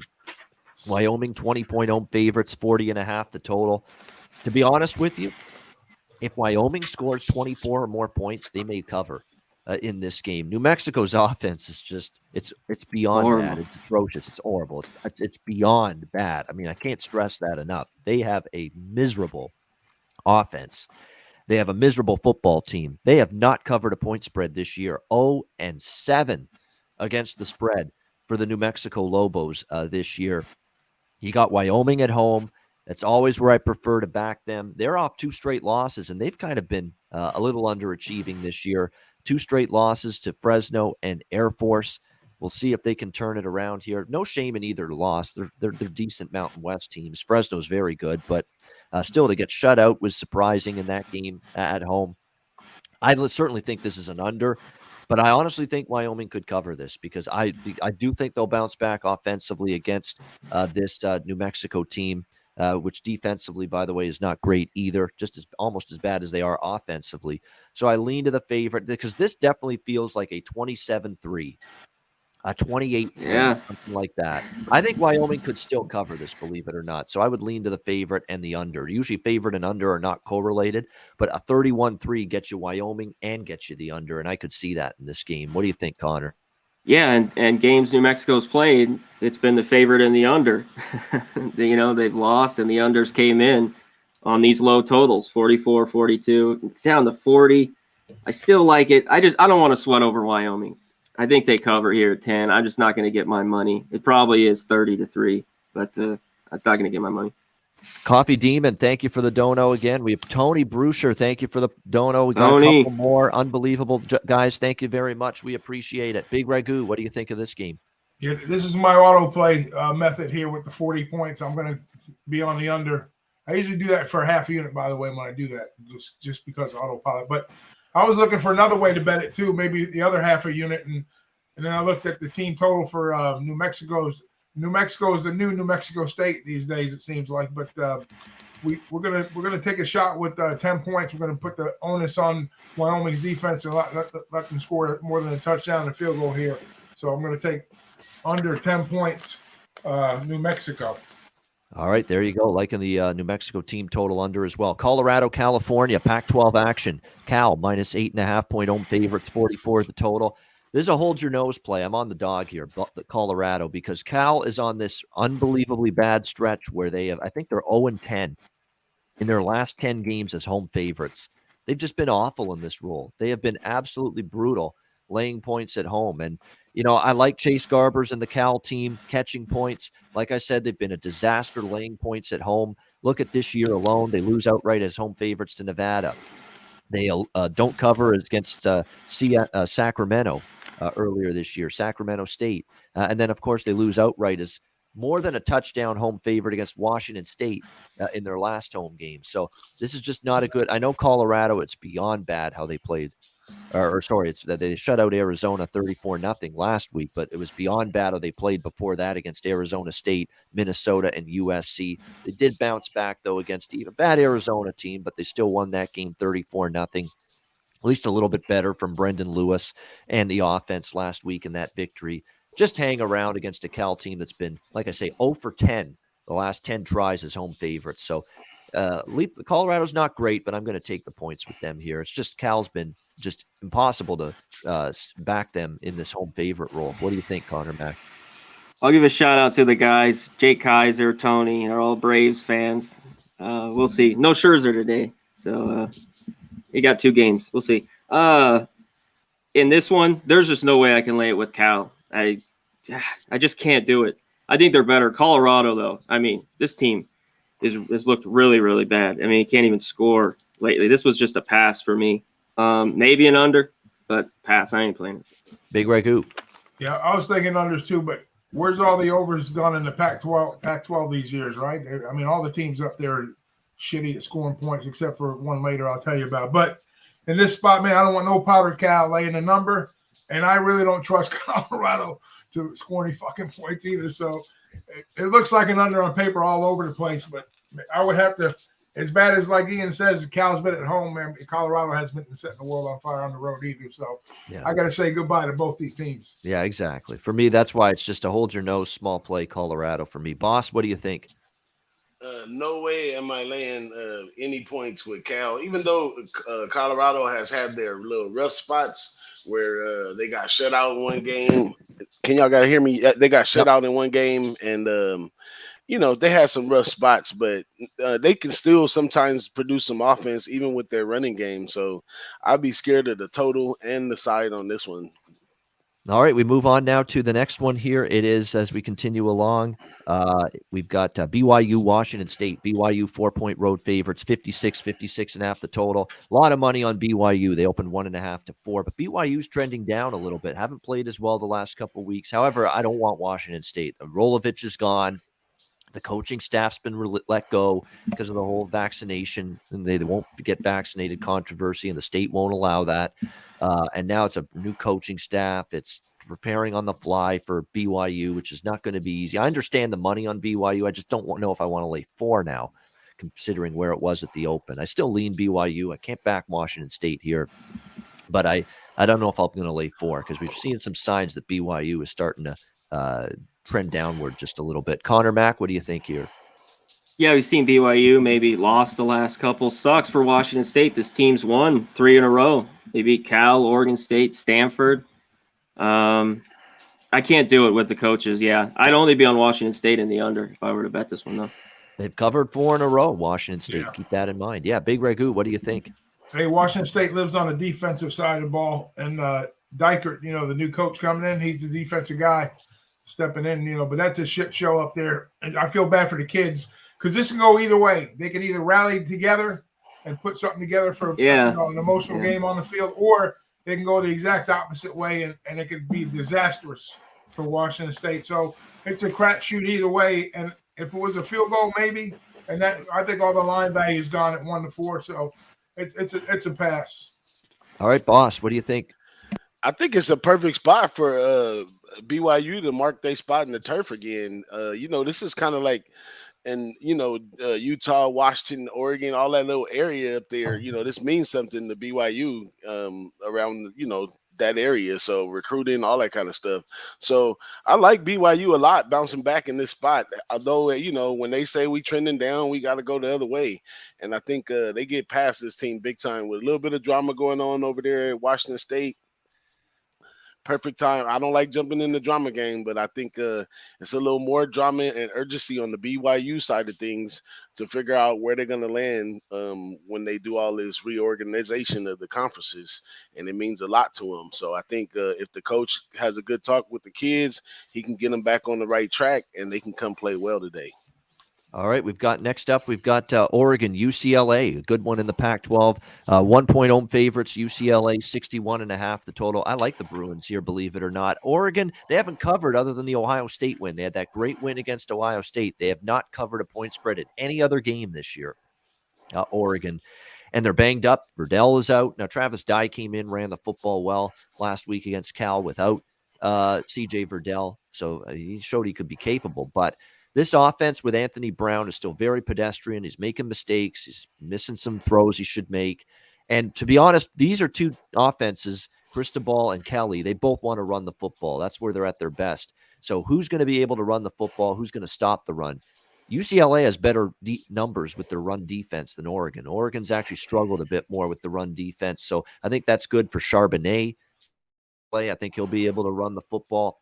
And with UCLA having the better deep numbers against the run, I think that could be the difference in the end because they don't want Anthony Brown carrying the team through the air. And UCLA doesn't want Dorian Thompson-Robinson, DTR, carrying the team offensively either. So I think the difference is going to be UCLA at home, and UCLA's run defense is a little bit better than Oregon's. I think they can get the job done. And just asking them to win the game, I think they can do that, UCLA. So we'll go with the Bruins here. Conor Mac, what do you think? Yeah, I think so too. This total early on with UCLA and even Oregon, I'd be on the over, but I think this might be a little too high now. These teams have played to the under a bit lately, and they both run it. So that kills the clock, especially Oregon, like talked about this year. They're a lot slower. Both the pedestrian wins, the last few, UCLA over Washington, Arizona. I lean Washington, I lean the under. UCLA and the under. I said Washington. All right, Big Ragoo. I'm on the over here, guys. I'm on the over in this spot. I think both teams are going to yield points. Both teams giving up close to 400 yards defensively. One team is better than the other, no doubt, and I think that number's kind of ticked down a bit on the favorite, but I just see points coming in this game. I still see maybe close to 70 points here, even though it's ticked up like 61. I see 70 points. I see like a 34-31 type game here. I think we get over the total easily. And the money is coming in on the over, and I kind of leaned under too, but the money's coming in on the over. So interesting move here. Boss, what do you think? Well, first I want to say the weather on the game is wrong because right now in California, I'm not too far from the Rose Bowl, and it's raining cats and dogs right now. So it says some kind of humidity and some other stuff online, but that's not true. And we weren't expecting this rain either. It's supposed to rain Monday, and we got some rain today. So it's raining right now. But I think rain kind of helps the game of football scoring-wise more than hinder it. It'll probably slow it down, but rain probably get it going a little bit more. But we're not going to mention the fact that Chip Kelly's playing against his old team. I mean, he's been feeling some kind of way since he's came back to the Pac-12. Like, all his legacy, his West Coast offense and all that stuff, they just took it, chopped it up, ate it, and everything. So he's came back to the Pac-12 with this running attack. if you watch some of the motions and some of the stuff they do on this running game, it's marvelous. So I think this is a spot. He got a chip. Chip got a chip on his shoulder, and he got to come out here and get this win. So I'm taking UCLA. And the over, because even Conor Mac says a bunch of times, in order for UCLA to get the win, they got to score at least 30 points. So you're right. I'm going against my own shit. Yeah. 34-30, 34-31. Do you think Oregon can score 30 against this UCLA defense? Is the question you probably have to ask yourself. But I like UCLA in this spot. Yeah, I like UCLA as well. I'm off the total. Big Ragoo likes the over in this one, and I think UCLA will find a way to get it done. And you're right, the Chip Kelly thing. I just think Oregon. Maybe they just raise their game against good teams like they did against Ohio State. Maybe they'll do it again, but I just don't like what I've seen from Oregon the last few weeks. They've just barely skirted by, and I think maybe it finally catches up to them here. Oklahoma State, Iowa State. Iowa State 7-point favorites, 46.5 the total. And I'm hearing, and yeah, is it mildly concerning Iowa State laying 7, and the number has stood pat, and there's a lot of people on the public side like the dog. Yeah, public dogs, you never know sometimes, but I don't bet or cap that way. I think Oklahoma State, I could only look to Oklahoma State +7 in this game. Look what they've done on the road. They've answered every bell. And Iowa State, their offense is still pedestrian. It's not been a great year for Brock Purdy and the Cyclones offense. They played the two good teams they played. The two best teams they played were Baylor and Iowa. How did those games end for Iowa State? Not very well. So there's questions about how truly good they are and whether they can win by this kind of margin. And we saw Oklahoma State win as road dogs at Boise, win outright as road dogs at Texas last week. This is a team that is now 18-4 against the spread in their last 22 as an underdog under Mike Gundy. And nobody talks about it like they talked about the Tom Herman underdog trend a couple years ago. I understand it's a lot of people thinking it's a public underdog, can't back those. I think, there's times when you can go against that. And this is one of those times. Oklahoma State's been a moneymaker for me in this road dog role or in the underdog role in general. And I'm coming right back to them here. And look, Spencer Sanders is not a great quarterback, but he's getting better every week. Their offense is getting healthier. That's going to help as well. I think it's a one-score game either way. I'm taking the points. What do you think, Big Ragoo? Yeah, I like the look of Oklahoma State's D. And usually when I back them as a favorite, it's not good. But in the underdog role, I think they got a shot to win this game straight up. So I'm definitely going to take Oklahoma State in the points in this spot. All right, boss, what do you like? Man, I concur. We're doing good this morning, fellas. We're doing good.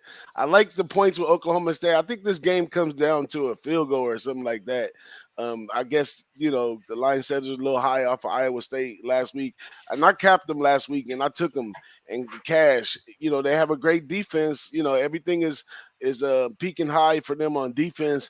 But just the same token for Oklahoma State, too. Like in this game, both are let me see, what is it? Opponent's points per game for Oklahoma State, 19. Opponent's point per game for Iowa State, 16. So unless this is one of those spots where two positive equal a negative or two negatives equal a positive, I lean under pretty tough. The number's not too bad at 46.5. It's probably gone down by now. But I think it's a little more value taking Oklahoma State with the 7 and the hook. I like that. I think it comes down probably to a field goal. So I'm on Oklahoma State and leaning under. All right, there you go. Oklahoma State leaning under. Rice and UAB. UAB 24-point home favorites, 44.5 the total in this game. Not much here. UAB, they're capable of beating Rice by this margin, but their offense is still not always trustworthy to put up the points necessary. UTSA sure did last week against Rice. With UAB, and they've still got Dylan Hopkins at quarterback. I'm off the game altogether. What do you think here, Big Ragoo? Yeah, this is one of the teams I'm snake bitten with every time. Rice and Marshall. Those are my two college football teams, by the way. If anybody wants to know, Rice and Marshall is my snake bitten teams. But the home team is like 8-1 in the last 9 in this series. I don't know if I want any part of lane 23 with their mid-20s with UAB in this spot, but I don't know. I have no way to cap this game and look at it as far as trying to find a way to bet it. So I'm off of it totally. All right, boss. I mean, I'm not too in tune with this Rice team, but are they just totally bad? 0-3 on the road, 1-5 ACS, and then you got a UAB team that's been doing well ATS and doing well overall. But are you trying to lay 22 points on a Saturday this time in the season? Absolutely not. So it's a pass. All right, it is a pass for Boss. All right, we got LSU and Ole Miss next game here. Ole Miss 9-point home favorites, 77 the total. Huge total, and you can understand why. I mean, 49-42 up and down the field last week for LSU in a win against Florida as 12.5-point underdogs. And look, the offense got rolling, and it was definitely for Max Johnson. The best game he's had this year, and the run game with Tyree Davis Price was absolutely outstanding for LSU. They were able to run the football. Will they be able to run it here against Ole Miss? Ole Miss run defense, last 3 games, 260 yards per game allowed on the ground for the year, 198 yards per game allowed on the ground. So I think LSU can stay balanced here with their offense because Ole Miss, you can run on them a little bit. We've seen that so far this year. The big question for Ole Miss is Matt Corral. How healthy is he? Will he play? He's been questionable. He's been banged up going into this game. If it's not him, it'll be Luke Altmaier making the start at quarterback here for Ole Miss. It's hard to say whether he'll play. I mean, there was a big money move toward LSU a couple days ago, maybe indicating he wouldn't play, but it's not confirmed yet. We'll see going into kickoff. But more than anything, does LSU get a little bit of a spark from the win last week? And how do they play down the stretch? Is it win one for the Gipper the rest of the way? Let's win one for Coach O and send him out strong in his final season. Do they like him that much, knowing he won't be back, that they want to finish strong for him? That's a question. They did play hard last week. I'm leaning to LSU a little bit here, just a little bit. I wouldn't want to trust Ole Miss, especially with Corral's status up in the air, laying more than a touchdown. Lean to the LSU side. Total's high, but I wouldn't want the under. Big Ragoo, what do you think here?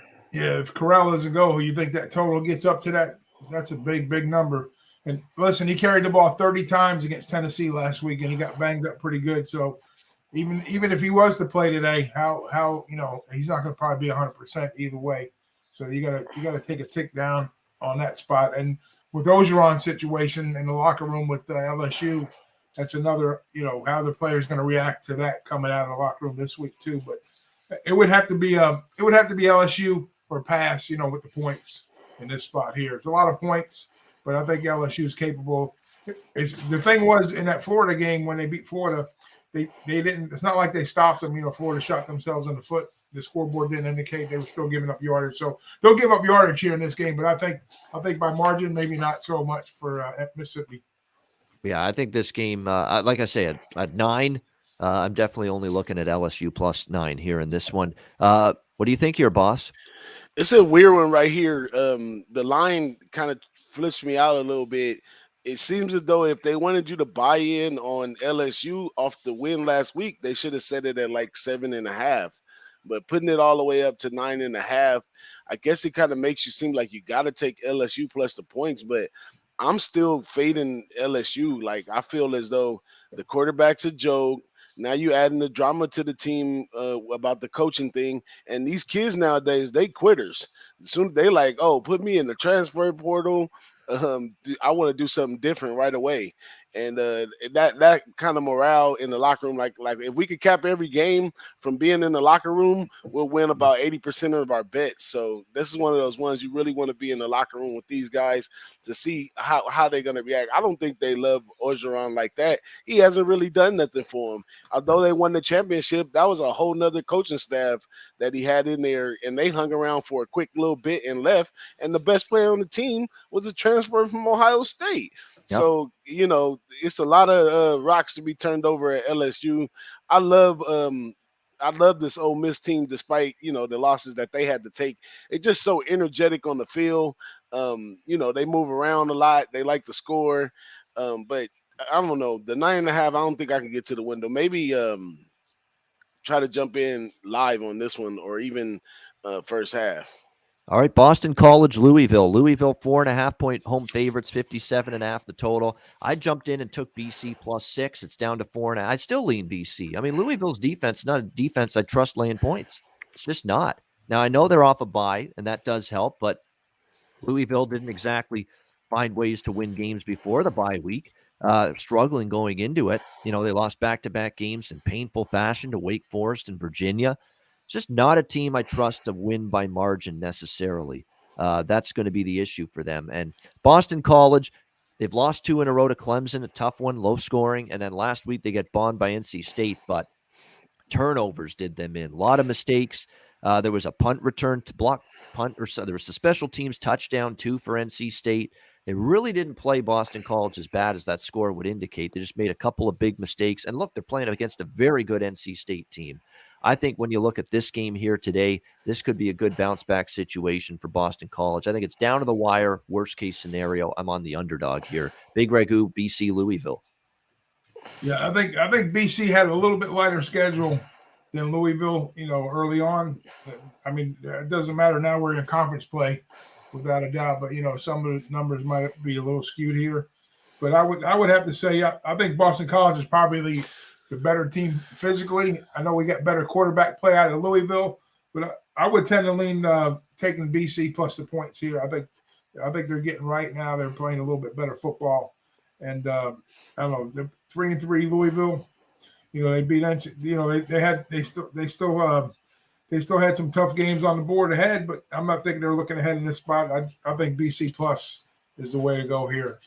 I'm not going to bet it. It's just a lean. Just a lean to BC here in this one. Yeah, no doubt. Cunningham is definitely the better quarterback than Grossell, but all-around team coach as well. I'll take Hafley as well in this coaching matchup against Satterfield. Boss, what do you think here? I think this could be a pivotal point for Louisville in this one. They could get back on the right road, get a couple victories, and savor the season a little bit right here. This Boston College team, they do play well when they get you to play they ball. So if Boston College was the home team right here, I'd jump on Boston College. But taking them out of their element, moving them over to Louisville at a pivotal point of the season where they could use a win right here. And they have a quarterback that can use his arm and his feet, which means a lot, in the long term. So I think maybe they can get back on the road right here, going the right way. But I don't like the number. I think I seen it at 5.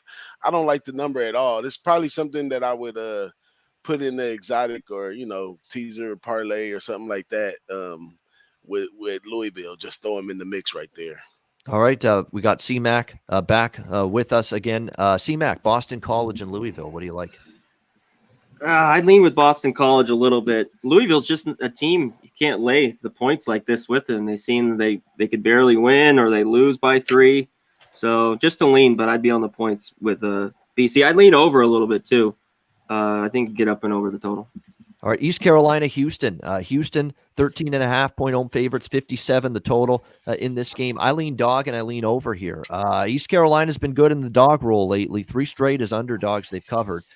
Houston's playing great, and both teams are off a bye week, but I don't know if I like the bye week for Houston coming when it did because they're playing their best football. They had 3 big blowout wins in a row, and a lot of times when a team's playing well going into the bye week stunts their momentum and their rhythm a little bit. So I think East Carolina with the points, I'd look toward that. And Clayton Tune and the offense has gotten it going for Houston.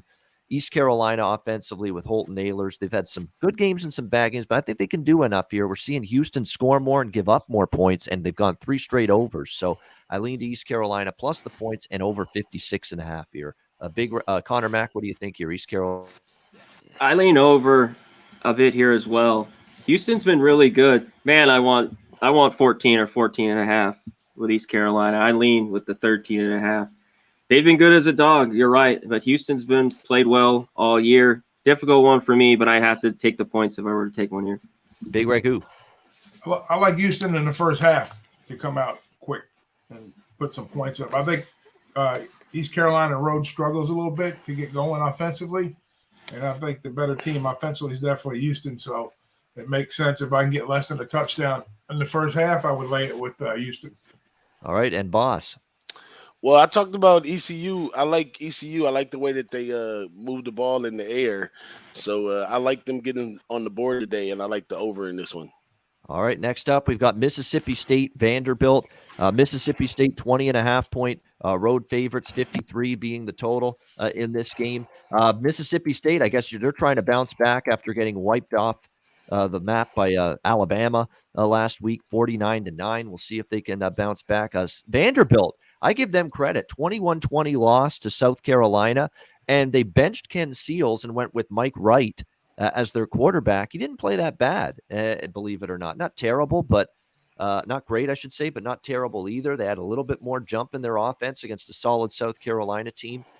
That makes me think they could actually contribute to the scoring here. And on the flip side, Will Rogers and the Mississippi State air raid offense, they should do some damage here against a Vanderbilt team that given up, 261 passing yards per game, 13 yards per completion. So it's been a bad secondary here for Vandy. But that quarterback looked like he stepped it up a little bit compared to Ken Seals. So that has me looking over the total in this game, and that people are agreeing because this total was 50.5, and it's up to 53. So I agree with the move. I think it can get over the total. Conor Mac, Mississippi State, Vandy. Yeah, what team are we going to get here with Vandy?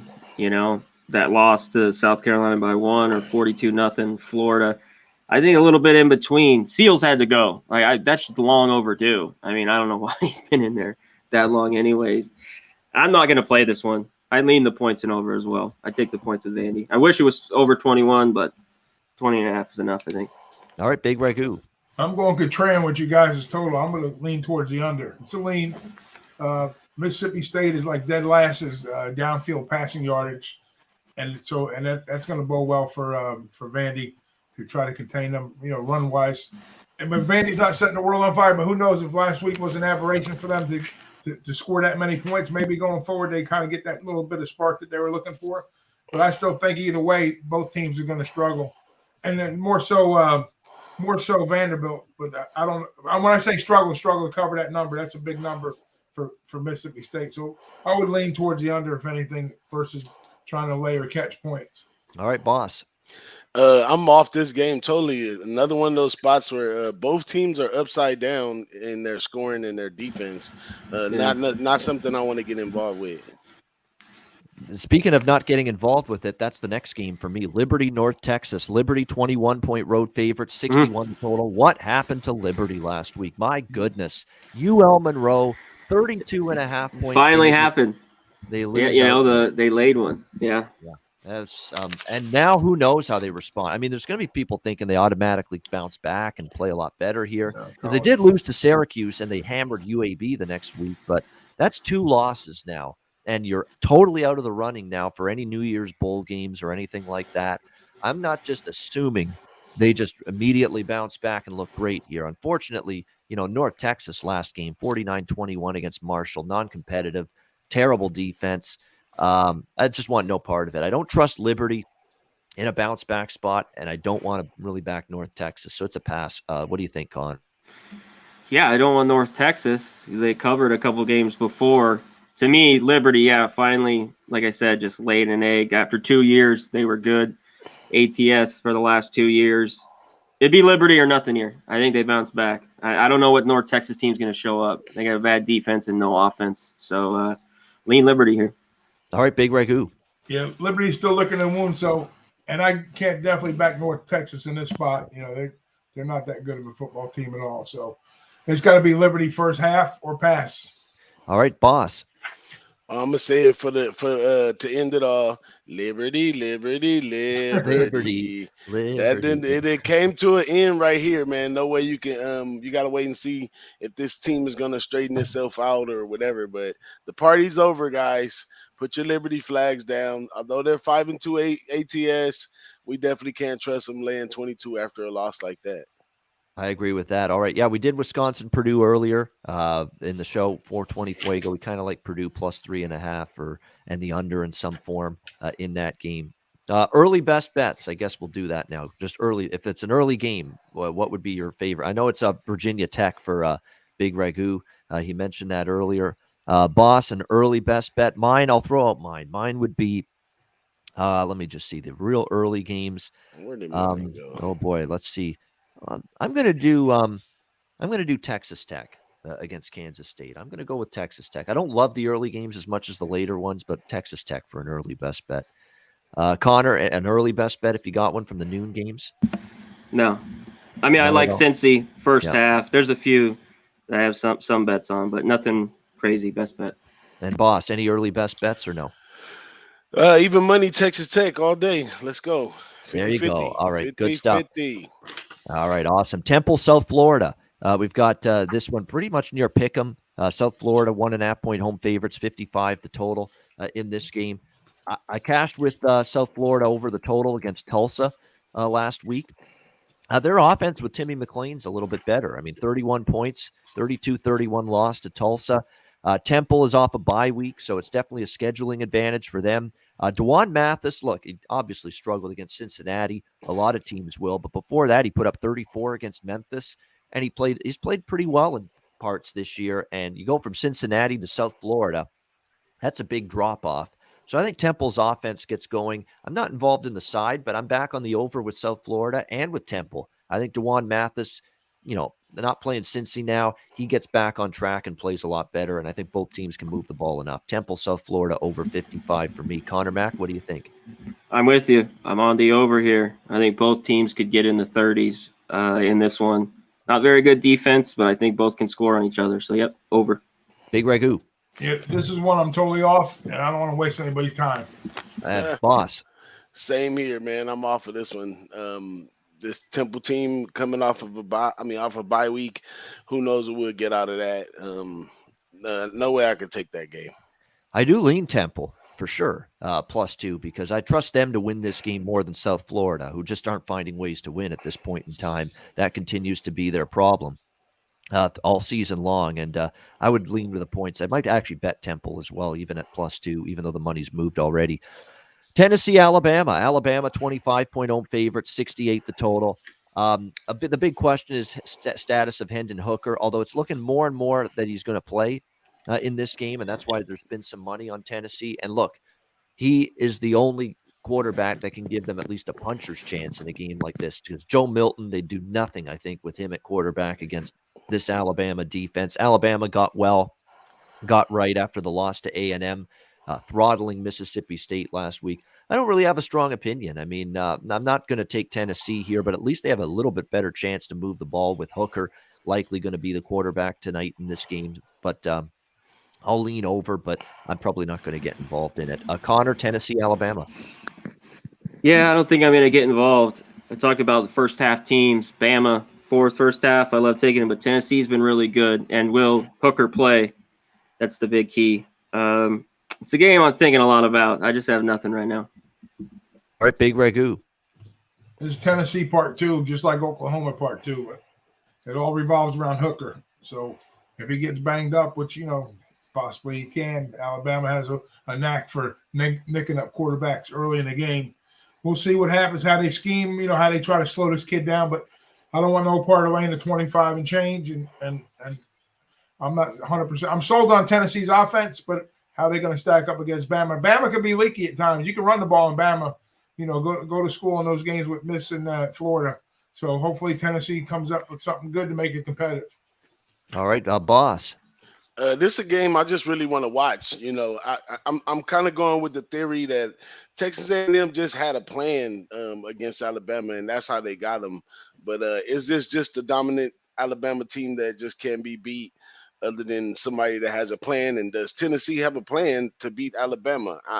Tennessee is developing a lot of things on their side. I don't think they up to the point where they're fantasizing about beating Bama right now. But I think Bama wins, but it's hard to lay that number, though. Yeah, definitely. It's tough to lay that many points, especially when Tennessee's got backdoor potential in every game as well. Next up, we've got South Alabama, UL Monroe. South Alabama, 13.5-point road favorites, 51 the total. Are they a one-hit wonder, Monroe? A shocking, beyond shocking upset over Liberty last week. But can they withstand prosperity? And everyone's going to sing their praises pretty much here going into this game, how good they are. But I'm definitely looking at this as a situation where I don't trust UL Monroe to follow that up. I mean, usually when the really bad teams pull this huge win out of nowhere, it's a situation for me where I don't really want to trust them to play well again the next week. And South Alabama, they're starting to play some really good football, better football. I like the coaching hire they made, Kane Womack. Jake Bentley starting to settle in, play better. Their defense is picking it up. I'm in a spot here where I would actually lean to lay in the points here. I think they are a one-hit wonder, UL Monroe, with that upset last week. What do you think, Conor Mac? I'm off here. I lean South Alabama, but getting crazier, laying 2 touchdowns, cover it easy. I lean there. Yeah, I don't think Monroe. I think it was kind of one week wonder, but we'll see. All right, Big Ragoo. This is one that the books has you drooling over yourself to take to fade Monroe in this spot, right? But maybe not so much. Yeah. But funny thing about it, stay away. Yeah, Monroe's covered the last 5 out of 7. Even though as bad as they are, you're getting paid if you're backing them. And then South Alabama has failed to cover 6 out of the last 9. So you're burning cash there. The shittier team you're making money with. So you pick the side. Boss. Well, this is one that I looked a little bit further into too, and I did lean hard to South Alabama first half and full game. As I was watching some of the coaches' press conferences, Terry, this is a battle of 2 first-year coaches right here. Kane Womack, who's doing great with South Alabama, especially on the defensive side of the ball, and Terry Bowden, who's doing so-so with this Louisiana Monroe team. Although, he's made some positive steps, he has a lot of negatives as well. But in the press conference with him, he's still gloating about last week's victory. The difference in this game right here is quarterback C. Rogers for ULM is they got a little more film on him now, so now they can kind of strategize against him a little bit more. So I like the South Alabama defense in this one, and I really like the under in this one, and I like ULM team total under. All right, good stuff. Next up, we've got UTSA, Louisiana Tech. UTSA 6-point road favorites, 59.5 the total. I was mystified how bad it was for Louisiana Tech's offense last week against UTEP. We talked about this, Connor and I, on the Monday show. Just stunning to see how much Austin Kendall in the offense, only 3 points on the board against UTEP. And the only thing that's holding me off UTSA here is Skip Holtz in the underdog role. He's just unbelievable catching points. He continues to be a great underdog coach to back. You would think Louisiana Tech at home bounces back. Certainly facing undefeated UTSA will get them fired up, but still, I'm not stepping in front of this UTSA freight train, not one bit. So it's a pass on the side. I think I'd lean over because I think UTSA will score a bunch against Louisiana Tech. And you got to think at home, Kendall in the offense is better than what they showed last week. So we'll lean over the total. Connor, what do you think here? Yeah, it's the team in La Tech that was able to move it kind of all year. And UTEP, they got shut down. Kendall was horrible with 3 picks. This is dangerous for UTSA all year long. They've got it. They covered. They're the darlings now. It's come down to 6, but a touchdown on the road. They're ranked now. They're finally ranked, UTSA. I look out, and now just it pounds in my head more and more. Never take Louisiana Tech laying points. Only catching points. This one's a difficult one for me. I haven't played on it yet. It's probably just going to be a pass. Yeah, UTSA has been my darling all year. I've made more, no team have I made more money with this year than the Roadrunners. So there's just no way I'm going against them, even with Louisiana Tech's great underdog success. Big Ragoo, what do you think? Yeah, mining for profits. Remember that saying, right? Ian? Mining for profits last week. Anyways, UTSA is definitely impressive. They cracked the top 25 now, so that kudos to them what they got going on over there, and they are definitely a money making machine. This might be a tough little spot for these guys, though. Believe it or not, I think they can get there with the number. Anything less than a touchdown, I think we should be okay. But this team is pretty tricky. This La Tech team, well coached team. DJ knows the coach really well, and they're coming off of a rough spot, with the UTEP game. But they get to come home now after 2 road games. We'll see. Maybe it looks too cheap. That's what I was worried about. When I first looked at it, I said, man, I'm all over this UTSA, that short number, but then I said, well, it's on the road. And, Tech coming home might be a tough spot for UTSA here to cover that number. All right, boss. Yeah, well, we all know Skip Holtz does really good on the road as a dog. Now he's at home as a dog with some points in your pocket. Could be a really good spot to take that 6. Could come down to a field goal in this one.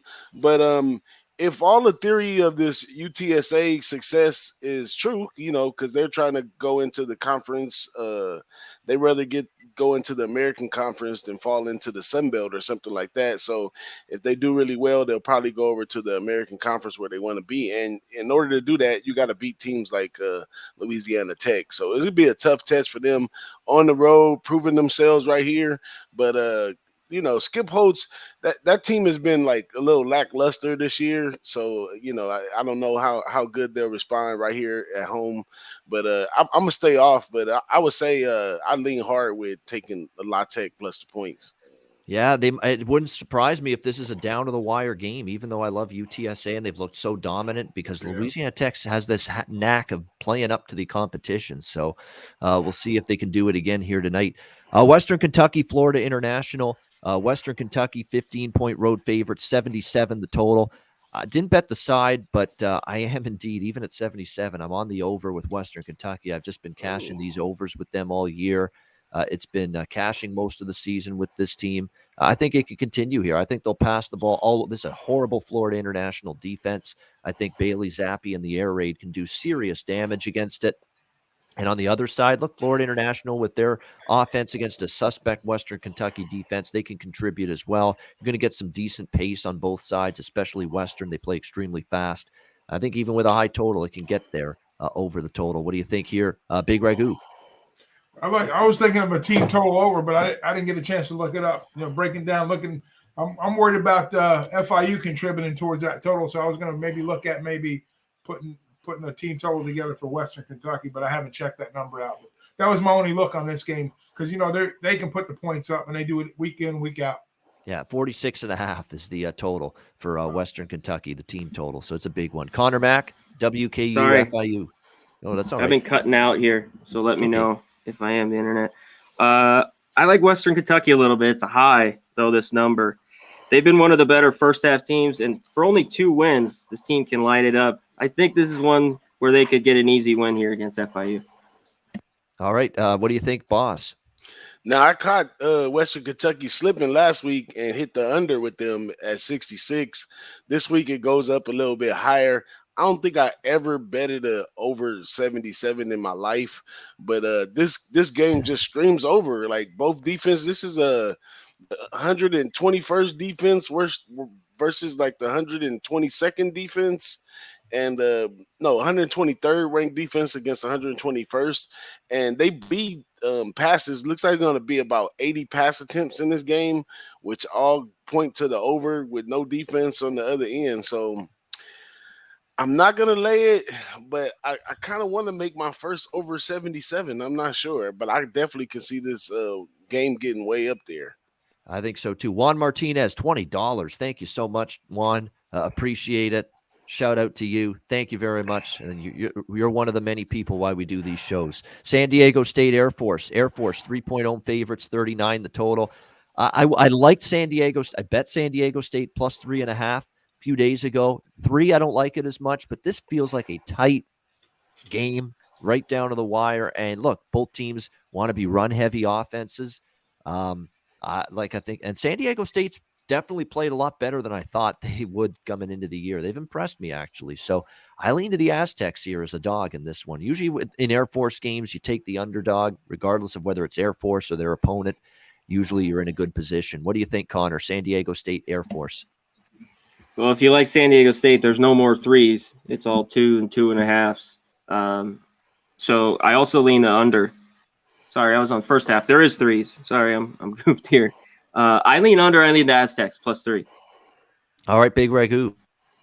Yeah, maybe there's some value in that Air Force number. I know we usually go against, but if it keeps ticking down, maybe wait the game time if you're interested in laying the number here. But I just think San Diego State is a superior team. So if you're going to take San Diego State, I would bet at money line versus taking the points. All right, one of the big DJ Big Boss wheelhouse games here, Mountain West.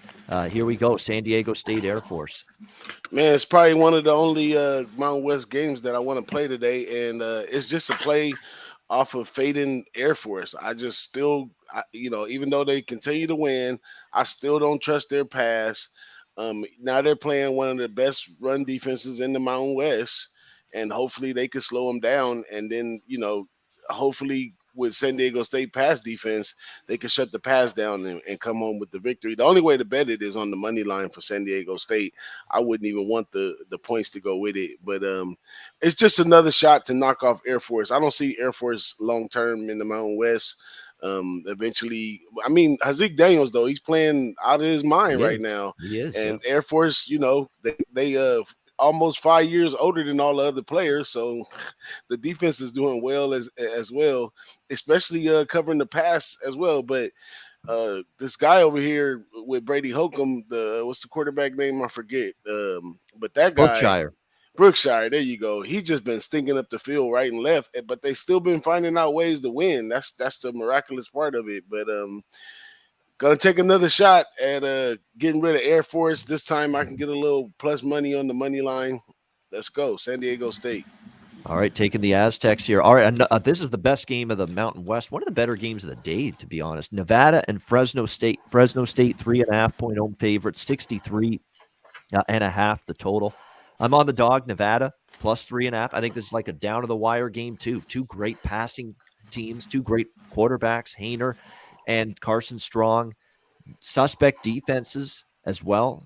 So I like the over as well, 63.5. Don't be fooled by Fresno last week. I know they shut out Wyoming. St. Wyoming's offense. This is the passing game of Nevada that is explosive, dynamic, and Fresno's defensive weakness is the pass. The secondary can get exposed for Fresno. So I think this is a game where Fresno has success moving the ball, putting up points. Nevada has success moving the ball, putting up points. And I think we get over 63.5. And I lean to Nevada here. They've been good catching points. Conor Mac, Nevada, Fresno. I'm staying off the side, but I'm with the over. I think this turns into a shootout. I got the over 63. I think it's back and forth. And this could be a field goal game in the end. So I'm leery of laying the 3.5 with Fresno State here. All right, Big Ragoo. Your guys' breakdown is my exact cap on this game here. I see a lot of up and down the field and possibly an overtime game to push that thing even higher than that. But I think we see points in bunches here, and I love the total in this game. All right, liking the over as well. Boss, What do you think here? I wanted to get involved with this game, but I have too many biases because I don't care for Carson Strong and what they do over there at Nevada, but they've been beating me right and left because they've been doing a really well job at what they do. They look like they got a chance to win the Mountain West. But this Fresno team is the test because quiet as kept, Fresno is pretty good on the defensive side of the ball, holding teams to under 312 yards a game, 183 in the air, 129 on the ground. And a lot of people don't see that. I worried about Fresno State defense when Justin Rice left for Utah State because he was a key player on the defense last year, but they've been holding it down.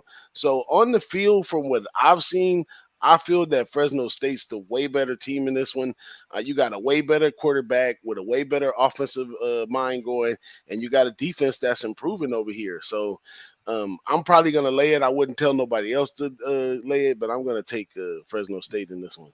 All right, lean into their defense is getting better, but I do think, this is going to be one of the better offenses they've played in a while. So we'll see if they can maintain that defensive improvement here. Ohio State, Indiana. Ohio State 21-point road favorites, 59 the total. I do lean to the over because I think Ohio State will score a lot of points. Maybe Ohio State team total over if you don't trust Indiana. That's the one concern I have. Can Jack Tuttle and the Hoosiers offense do enough to contribute to the over? But I think it can still get there and go over 59. I wouldn't want to take the points with Indiana, but it's a lot. You're talking about 3 touchdowns on the road to lay it with Ohio State. I'm not sure I want to do that. Conor Mac, Ohio State, Indiana. Man, Ohio State's been looking a lot better lately. I'd lean on them, and they've been one of the better first half teams. So maybe look Ohio State first half, lay the points. Big Ragoo.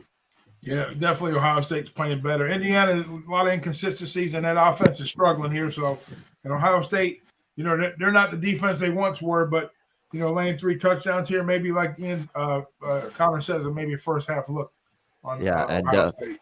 C.J. Stroud seems to be getting better and better and better each week. And not at all a surprise. You just plug and play. The next quarterback seems to get the job done, and Stroud's getting better with each game. Boss, what do you think here? You can't do nothing but either take Ohio State or just watch them all the way out. Ohio State may be a team to either fade or jump on late in the season in some important games. But right now, just either you on their side or you leave it alone. I'm gonna All leave right, it alone. next up, Georgia Tech, Virginia. We've got Virginia 6.5-point home favorites, 65.5 the total. Total keeps going up. And look, you do have two suspect defenses. I can understand that. Virginia was very impressive last week, 48-0 against Duke. Georgia Tech is off a bye week. And of course, they beat Duke, but a lot closer, 31-27. They've been an up and down team, Jekyll and Hyde, but you do have Georgia Tech, coming off a bye week here. Defensively, Virginia against the run, it's not been great for them. They've given up 188 rushing yards, 5 yards per carry. And look, that is how Georgia Tech moves the ball. So I could see Georgia Tech hanging around here. I lean to the Yellow Jackets here, getting the point 6.5 here. Conor Mac, what do you think? I'm staying away. I don't know what Georgia Tech team I'm going to get from week to week. I wish it was over a touchdown and lean with them a little bit more. And the total's gone up here. I want the over, but almost 66 now. I'm going to pass. All right, Big Ragoo. Yeah, I'm with Connor. If I had a touchdown, I would consider maybe leaning towards GT here because I'm kind of smitten by them a little bit. But you got to right. Sometimes you just got to look the other way and just kind of see what's going to happen going forward. And I think they're a talented enough team to stay close. And where has Mendenhall's defense gone these days? So they're not playing a very good defense up at Virginia. So I think Georgia Tech can hang around, but I'm not getting to the window with them. All right, boss. And this one right here, I like I lost my train of thought. I like Virginia quarterback playing this one. The quarterback over there came up in my little weekly thing over there. I wanted to jump in on Virginia, but I just didn't trust them enough to actually make it to the window with that one. But I definitely don't mind fading Georgia Tech in this spot. Virginia at home. Looks like a lot of value on Virginia, but something just makes it kind of creepy to get involved with. So I'm going to just watch it. But the quarterback play on offense is way dominant over there to Georgia Tech's defense.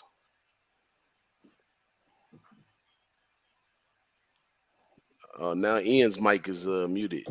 Yeah, there we go. Now we're back. Okay, next up, we've got only a few games left. NC State, Miami. NC State, 4-point road favorites, 50 the total. The money's come in on NC State all week from 2 up to 3.5, now 4. I agree. I mean, they're the better team than Miami. Miami's a mess. I don't trust Van Dyke against one of the best defenses he's played, and NC State's got a seriously good defense.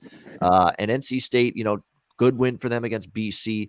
I simply do not trust Miami to move the ball against NC State. I think the price is cheap. So I like the Wolfpack here. Conor Mac, what do you think?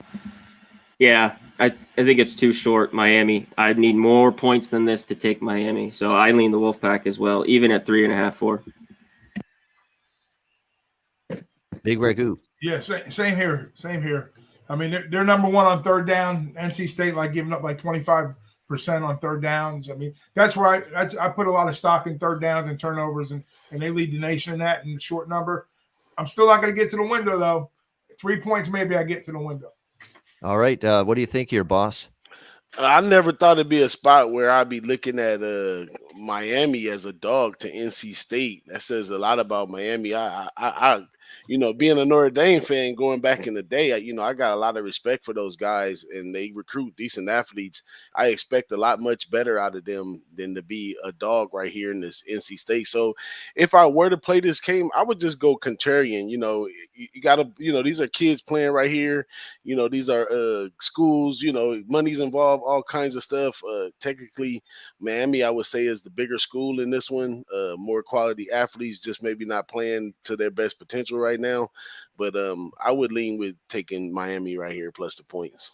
All right, Utah and Oregon State, I should say. Utah, 3-point road favorites, 57 the total. I like both of these teams. I'd rather bet on than bet against both of these teams, but I've been riding Utah out of the bye week, and look at the difference. They control their own destiny now in the Pac-12 South. They beat up USC. They come back, and they just dominate the second half against Arizona State to beat them last week. Cam Rising, they found a quarterback in this guy. He's played good since Brewer left. It's like there's more harmony with this team. Better play on the field. The defense is starting to play up to their capability. I like Oregon State the way they're improving under Jonathan Smith. And look, Chance Nolan, their own quarterback, has played well. Their defense has improved, but I don't know if they're ready for the physicality that Utah is going to bring here. Even though it's on the road and you got to lay a field goal, I'm not getting in Utah's way. They're a ride-em team for me right now, so it'd be Utah or nothing for me. What do you think, Connor? Yeah, since Cam Rising's taken over, I think it's Utah. I love taking Oregon State at home as a dog, but I don't know if this is enough points. I lean over. Utah's defense is getting better, but Oregon State's offense has been able to score all year long. So I lean over the 56.5 here. All right, Big Ragoo. Yeah, I couldn't come up with a side either way, but I think if Oregon State has their way controlling the line of scrimmage on the offensive side, it's going to give Utah fits to get to that number. But they're good. They're good at doing that. They're good on third down. They're good at ball control. So that put me off on the side either way. But it'd be a good game to watch for sure. Maybe lean over like Connor says. All right, boss. Well, I'm gonna be a little contrarian, and I'm gonna lean under in this one. Oregon State's been playing good defense. If you like Oregon State at home, you think they got a chance, then they got to come in and put some of that defense on them. So it's too late in the night for me to take a Pac-12. But if I was to stay up that late to take it, I'd take the under in that one. All right, West Virginia, TCU. TCU 4.5-point home favorites, 57 the total in this game. West Virginia off a bye week.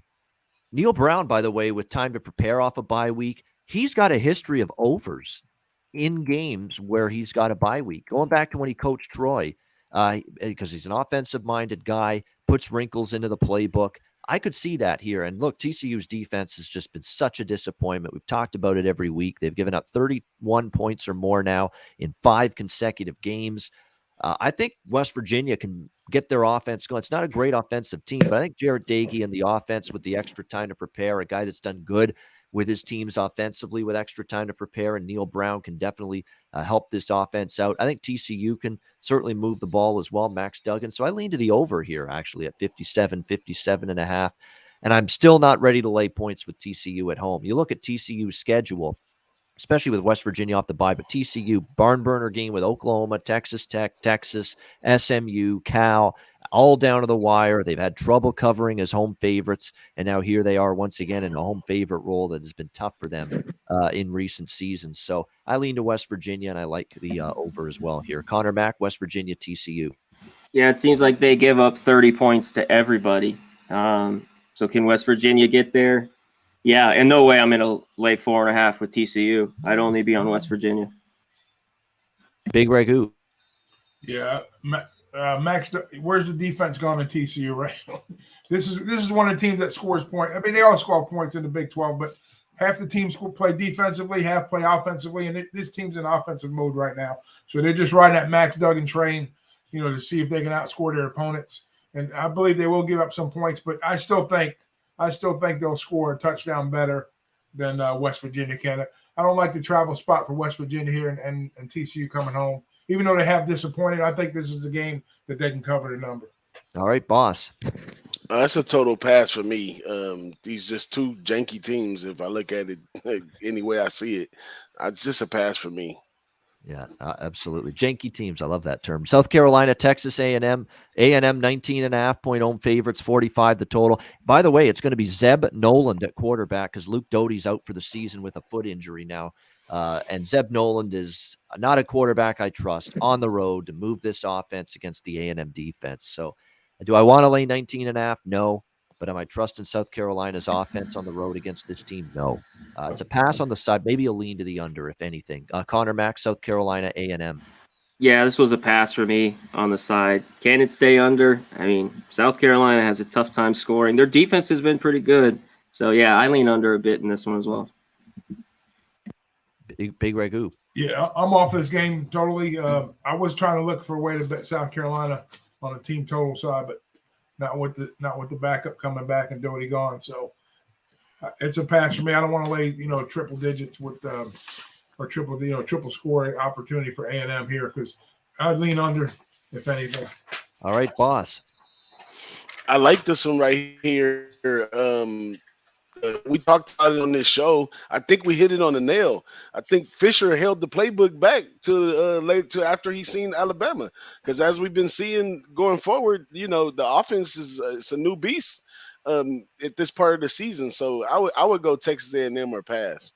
Speaking of Texas teams making Boss and I very happy, Texas Tech off to a 14-0 lead early against Kansas State. So we're off and running there with a good start for the Red Raiders. They have jumped on K-State very early in that game. So good news there. All right, the final game. This will make Boss happy too. We get to talk about his Notre Dame Fighting Irish, and it's the final game to break down here on the card. USC Notre Dame. We've got Notre Dame 7.5-point home favorites, 59 the total in this game. We were talking before the show started. We've seen a very clear pattern with USC. One good game, one bad game. Well, they're off a bad game in their last one, and they've been better on the road, believe it or not. They're catching more than a touchdown. I still don't fully trust Notre Dame fully as more than a touchdown favorite here against USC. It looks like Jack Cohen's healthy enough to play, but Tyler Buckner could still get some time as well at the quarterback spot for them in this game. Both teams off a bye. Like I say, USC's had good game, bad game, good game, bad game, good game, bad game. Well, if you follow the pattern, this is their time for a good game. Keaton Slovis has not exactly lit it up or played up to what we thought he might, but I think they could get some offense going here. By the way, USC's gone to the over in 3 straight, and Notre Dame's offense, best game of the year probably against Virginia Tech in their last game before their bye week. They put up 32 points. It's about as good as I've seen Notre Dame's offense play all year. So I like USC plus the point, and I like the over a little bit here at 59 in this game is where the total is right now. I think it could just get up and over that number. And the fact that both teams have the extra time, I think both of them want to shore things up a little bit offensively, and I think that certainly will help them getting that extra bit of time to get ready for this game. So for me, the dog and the over would be the way I would go. Conor Mac, USC, Notre Dame. Man, I don't know what USC team's going to show up. It's hard to handicap this team for sure. I don't love laying points with Notre Dame. I think the line's about right here, right around a touchdown.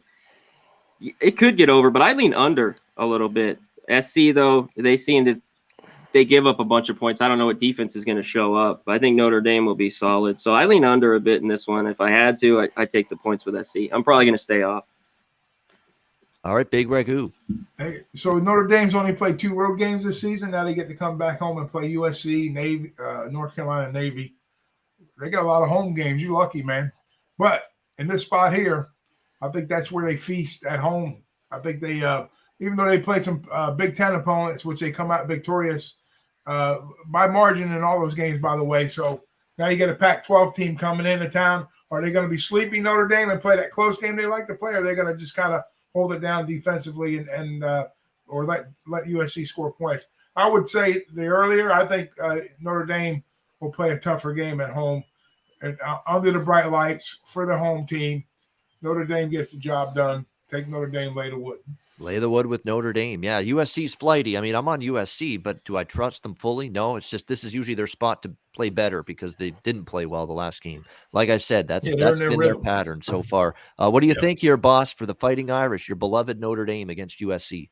Well, this is a big game for me, being from Los Angeles, growing up down the street from USC, always walking through their campus to get to where I need to go.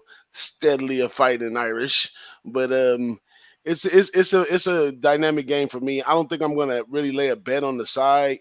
Although, it'll be probably best that I take a fan play. When it was at 7.5, getting the touchdown with the hook would be nice. Game probably comes down to a field goal. Historically, Notre Dame and USC, we knock each other off on our big years, and I don't think neither of us really having a big year. I find the two teams on the field quite similar. They have a problem running the ball. We have a problem running the ball. When they do have success, it's in the air. When we do have success, it's in the air. I said it at the beginning with Tommy Rees at the offensive coordinator. He's always looking for a chance to pass. We've had some time with the bye week to kind of get prepared and all that kind of stuff and bring out a better offense.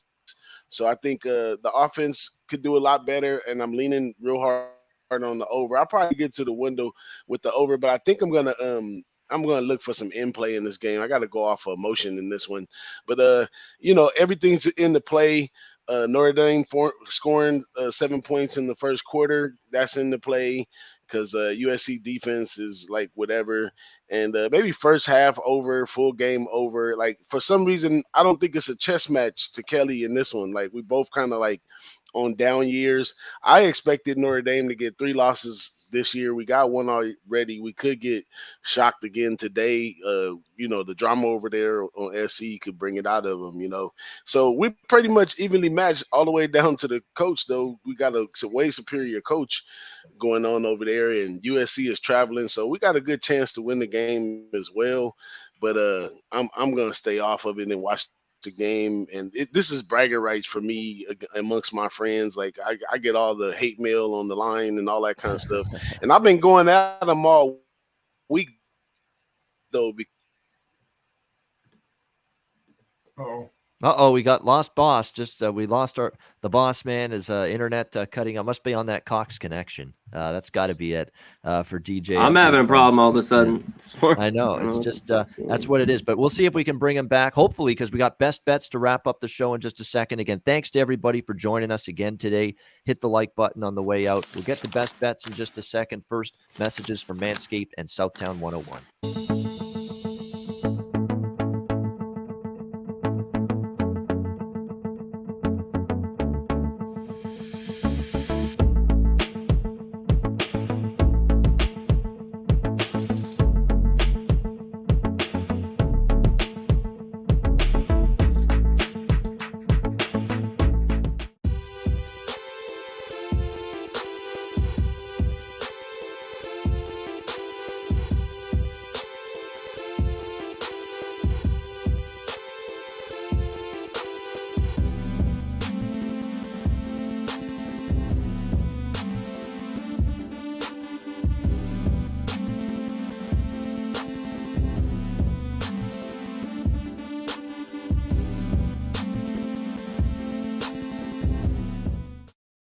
All right, Southtown 101, when you're in San Antonio, Texas, stop in for great food, drinks, live music, DJs, and karaoke as well. Manscaped, promo code PubSports. You get 20% off your purchase. The Lawnmower 4.0 and any Manscaped product on the site, 20% off using the promo code PubSports. MyBookie.ag, promo code PubSports. Football season, lots left. NHL, NBA, college basketball, all here as well. Sign up for an account. MyBookie.ag, Bitcoin accepted currency for your deposit as well.